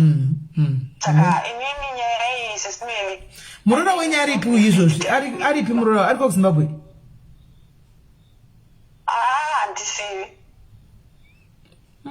handisivi tatoti kuda kamufti tatoti kuda peba tikafacilitata mukasangana nemurora munyatsotaura tinyatsonzwa nyaya chizvizere iye achimubvunzawo kuti ko zvakafamba sei, what really happened, nemi muchimuonesawo kuti tingoda hembe, hatina chekuita newe, hatisi kuda kugwa newe, hatisi kuda anything, tingodawo hembe nekuti we believe kuti pane chivanhu chinofanwa kuitwa nehembe idzodzo. but ndinenge ndakutotsvaka namba dzavo because inini hangu handina namba dzavo. Tsvakai ningikiri, tsvakai inonzi namba dzake muye nadzo, kana mukauya nadzo then tomutsvaga handiti ndototaura naye toona kuti tingaonesana here kuti at least paite runyararo kuti mugone kutsvaga closure kumurora wenyu mune zvakanaka,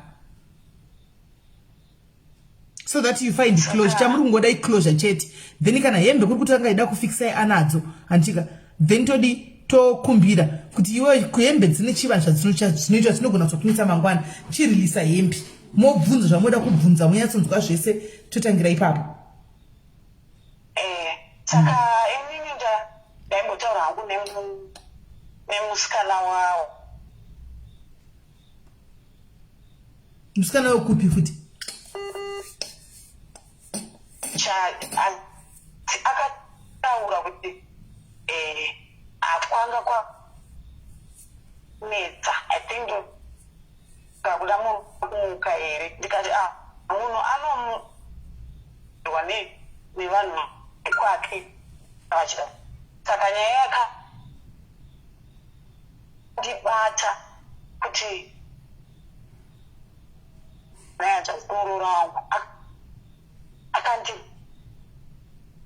mukomana here zvekuti 2 weeks after afa kwakafa murora uya wandakaona pagedhi akabata chipepa chakanyorwa kunzi hapana funeral. Hey. But vamini vangu vakati kumwana wehanzvadzi iyeye ndanga chida kuti ndiona nemuroora titaurirane.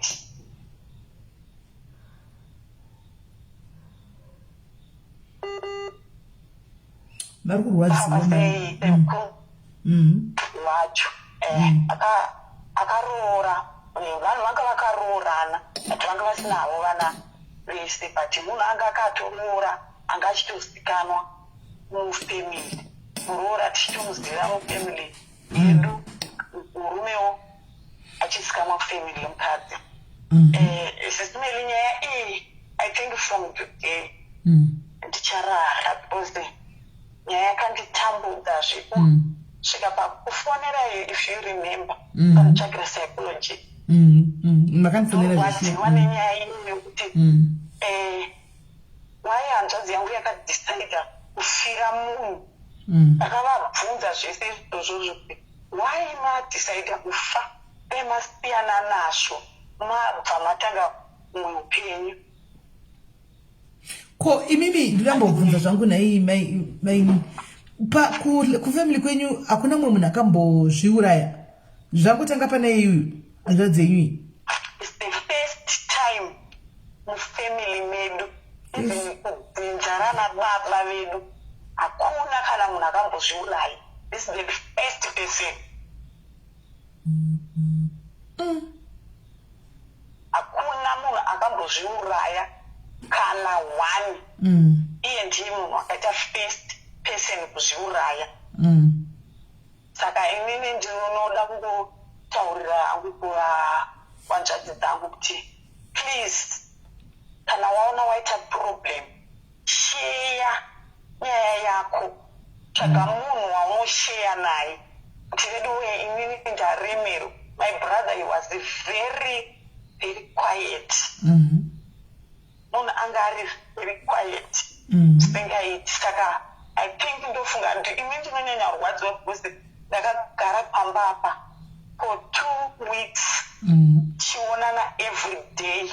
Musi weMothers Day akamuka vakatibikira breakfast inini nemuroora wangu saka ndinonyanya kupatikana sismeli nenyaya iyi inondirwadza ndingaiti inondirwadza kuona hama yako ichipera wakatarisa zvondirwadza ndizvorwadza zvishu.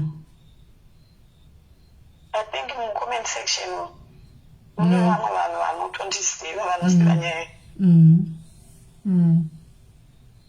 No, you, inondirwadza sisinotaura chokwadi. Kola, we allow you to grieve. Kana muri kuda kufila kuchema panguva ino, go ahead, do it. We are listening and we are with you on this one. Ini naenda simakambotaura neni, I know ndikakutsvagira counselor nenyaya iyoyi semnyaya. So I think vanhu vamanya kutaura vasati vaziva the story kuti zvakafamba sei. Now that you have explained, I see a lot of people are coming back. And so we are here for you. If you feel like makaremirwa muda kurelease, just release. You'll be okay.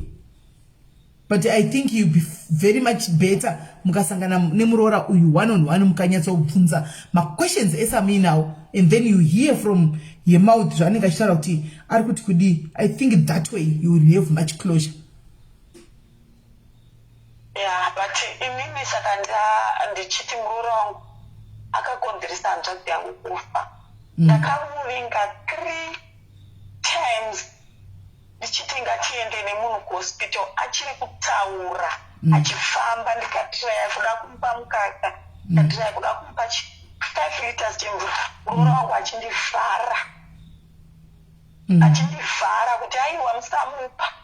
Ambulenzi iri kuuya, ambulenzi yakauya, munhu anga zviri kureva kuti munhu akatofira pamba pandakamupukuta masiriri.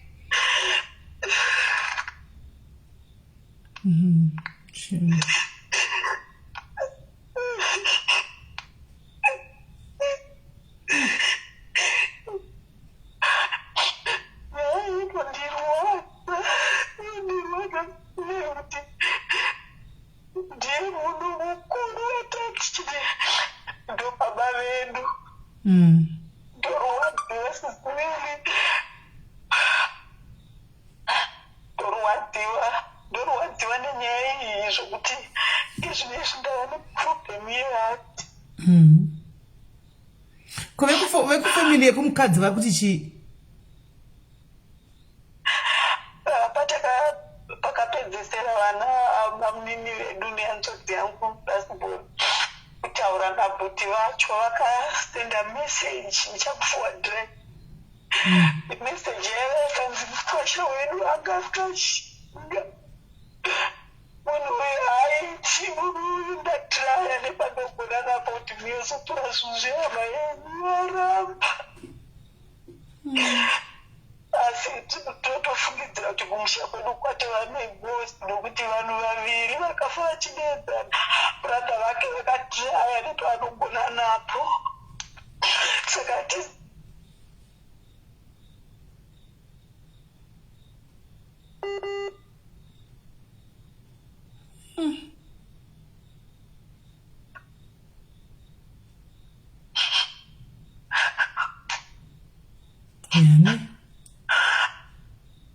ndikurwadziwa.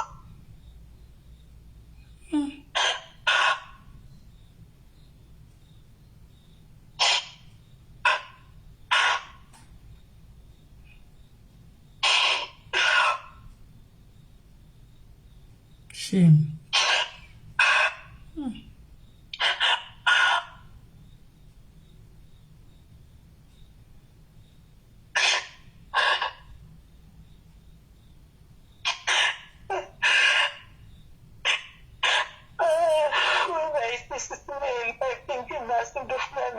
Charara hope 2019 ezvinezvi kana ndida kurara ndinomwa mapirizi ekurara.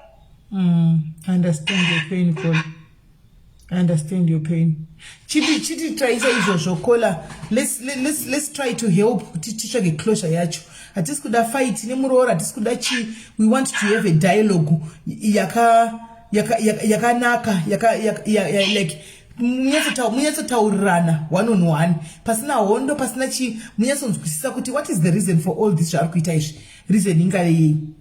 pamwe pane mamwe maagendas aripo kana mamwe dzimwe nyaya dzamusingazivi. Regai murora mukawana nhamba imimi bring the nyaya uyai nayo ni nhamba.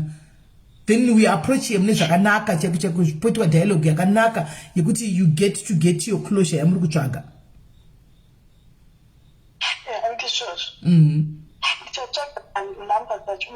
Tsvagai nhamba mukadziwana then totaura naye anotaurwa naye zvakanaka, hatidi hondo naye, hatisi kuda chii, tikuda kungoti mutaurane sati tine muroora handitika anzwisise chete, otherwise ndikuona achizvidedzera ningirikiri zvinhu zvisina kumira zvakanaka apa.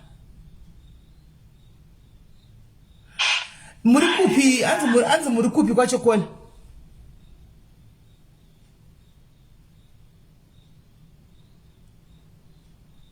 Kola?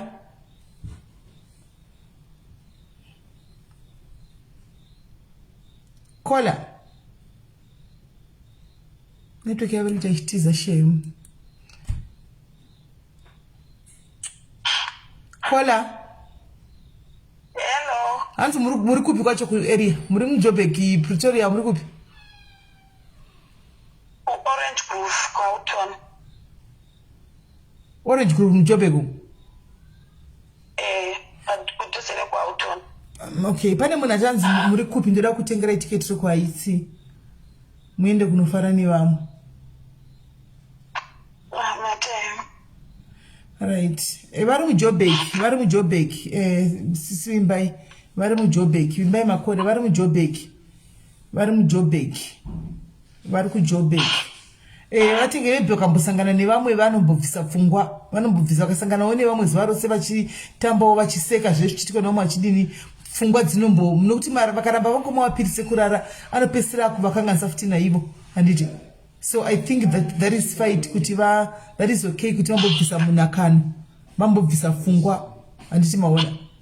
Then muroora tikasi mati ndakatokanganisika zvekuti zvinezvi ndakaenda kuhospital ndichirwara ndisingafambi makumbo achisvimba ndikanosvika ndikanzi nadokta I think une problem yeheart ndopandaenda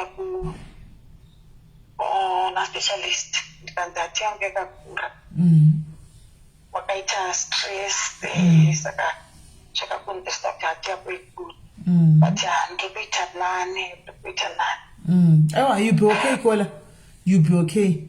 Mapirizi manje handichadi kuti mwana banichoma mapirizi ekubatisa because munopedzera mane ne addiction yawo. Hanomaona munotozokanganisika. Mapirizi hana kunaka kuti mungora muchingoita zvokuramba muchita zvokuramba muchingomwa nemapirizi hazvina kunaka. Chiregai mapirizi. Thank you for buying a ticket. Yes, but Vimbai Makore mukomesi ati she's going to buy her a ticket. Vatengerei vakamboswera vane vamwe vachifara vachibvisa pfungwa that she wants to go. All right, Sicilies. All right. Okay. All right. Anti mundibate ku WhatsApp ka anditi akom. Antabva pana mundibate ku WhatsApp so that so that we liars ticket renyu riri kutengwa sara demo ya moswero ne vamwe muchirega mutombo taura 1 on 1 takatarisana muchirega zvokuramba muchingochema izvi. Thank you so much. Mundibate kuseri. Eish. Yeah, nenyaya yasofanisa manje. But musarega kutsvaga number please. Vadona. Musarega kutsvaga number please. Number ma-sleeping tablets kuti vangorana ma-sleeping tablets ede vanhu vakatakura vakaremera sikana. Ndozvandotaura kuti ngatange tanzwa nyaya yemunhu sati amhanya kujaja handi mazvinzwa. But sezvinei tichawana muroora wacho totaura nemuroora wacho notiona kuti pane mamwe issues here handiti chii chiri kumboitika kuti adaro handiti then tonzwa kuti problem yake muroora chingava chiko hembe dzemufi anotengesa hembe pakai zvinhu zvachanenge azvoodha kupi animaona then tichanzwa nemuroora wacho chiti toku nemura tichanzwa nemuroora kuti what's really going on and so that ivo vawane closure handiti vawane closure kuti vakwanise kuti vaite zviri nani handiti ichokwadi muchemberi lileni ichokwadi guys kwana singatigomerei pano nyaya yakuda kuti yatotora ini ndadata disturb mumwe asi mwana mudiki wati kutaura ndi munhu mukuru angachichemapa havasi mwana mudiki munhu mukuru mufunge munhu mukuru vangachichemapa havasi mwana mudiki ndosamsana ndakuda I didn't want to comment much munhu mukuru mufunge zvinorwadza kujaja kwaunenge usatosangana nazvo zvichazviitika kwauri paunosangana nazvo ndo paunozoona handiti iye murora anokwira bhazi achinda South Africa achisiya murora guva mumba chiti ari mumuchari ari chando chii ameno guys, let's wait and see. But in voice note yakabva kuhanzvadzi dzacho vakandisendera hanzi kune musangano right tirega tivhare muinde kumusangano wenyu global ngatinamatei vasikana. Let's pray tikave munhu wese. Let's pray tikave munhu wese so that you guys can go and attend ichi muno attend meeting wenyu, and let's cover each and everyone and it with the blood of Jesus. And itika nevana vakaremerwa mumwoyo kuna vasina kufona vakaremerwa zvakare mumwoyo vasere vakaremerwa vasina kutofona handitika vanhu vawane peace handiti kuti vanhu vawane peace is needed guys, peace is needed mukati muupenyu hwevanhu handiti right. ngatinamatei guys, let's pray tinde kunorara. ngatinamatei baba nezita raJesu. Baba tinokutendai nenguva ino. Baba tinokupai mbiri, tinokurinamatei, tinokurumbidzai madekwana nhasi Jehovha. Mazvite enyu baba matisvitsa panguva ino baba munyama nemweya tiri pano pamwe chete. Baba tokutendai baba kunyangwe neplatform ino. Tokutendai Mwari nokupavor way Jehovah for us Jehovah tiye kuzochema tiri pamwe chete Jehovah. Baba thank you Jehovah for allowing your people my Lord baba to offload Jehovah. Thank you for all those baba vari kuteerera baba vanenge vakateerera zvakare Jehovah Mwari. Baba tinokutendai navo Mwari panguva ino. Honai baba vana venyu vakatakura kurema, vana venyu vari kufamba vakaremerwa ngati memwoyo Jehovah. Baba zvakawanda zvizhinji zvine vanhu zvavari kufamba nazvo Mwari, vamwe vasingakwanisi kutaura, vamwe vasingakwanisi kuvhura zvipfuva zvavo baba. I just pray for the peace of mind Jehovah right now my God. I pray for the peace of mind Jehovah mukati mavo Mwari. Baba kuti mungobata pfungwa dzemumwe neumwe, mungobata mwoyo womwe neumwe Mwari, mungoisa peace mukati muupenyu hwavo Jehovah. Paradzai wakaipa Jehovah, every mhepo ingasimuka, mhepo ingada kuparadza kuti vashaya peace, mhepo ingada kudestroya kuti paitike zvakanaka muupenyu hwavo Mwari. Ndinotaura baba kuti ngavave nerugare mukati mekufamba nemukati mekurarama. Changamire wangu baba, zvese zvinorwadza zvakaitika, zvese zvavari kusangana zvinorwadza Mwari baba, isai kunyarara kwemwoyo mukati memwoyo yavo Mwari. Nyaradzai mwoyo yakaremerwa, nyaradzai mwoyo inorwadziwa baba. Ndimi moga munokwanisa kutura mutoro watinawo. Imi munoti muuyai mose makaneta makaremerwa ndichakupai zororo baba. Tinouya pamberi pose wenyu takaneta baba, takaremerwa tese panguva ino Mwari. Tipeiwo zororo zvakare, ipai mumwe neumwe zororo ishongwa masimba. Vanorwara zvakare tovaisa mukati memaoko enyu panguva ino Jehovah. Chiti Mwari wangu batai Jehovah pamwe nepamwe Jehovah panorwadza pacho baba, muporese murimi nokuti ndimi muchinda werugare. Ndimi Jehovah jekiseni hombe ishe wamasimba kudarika zvakare chimwe nechimwe pano pasi baba. Taingokumbira baba, chibatai mwoyo yedu baba. Guard our hearts zvakare Jehovah baba, ziva nezuva baba.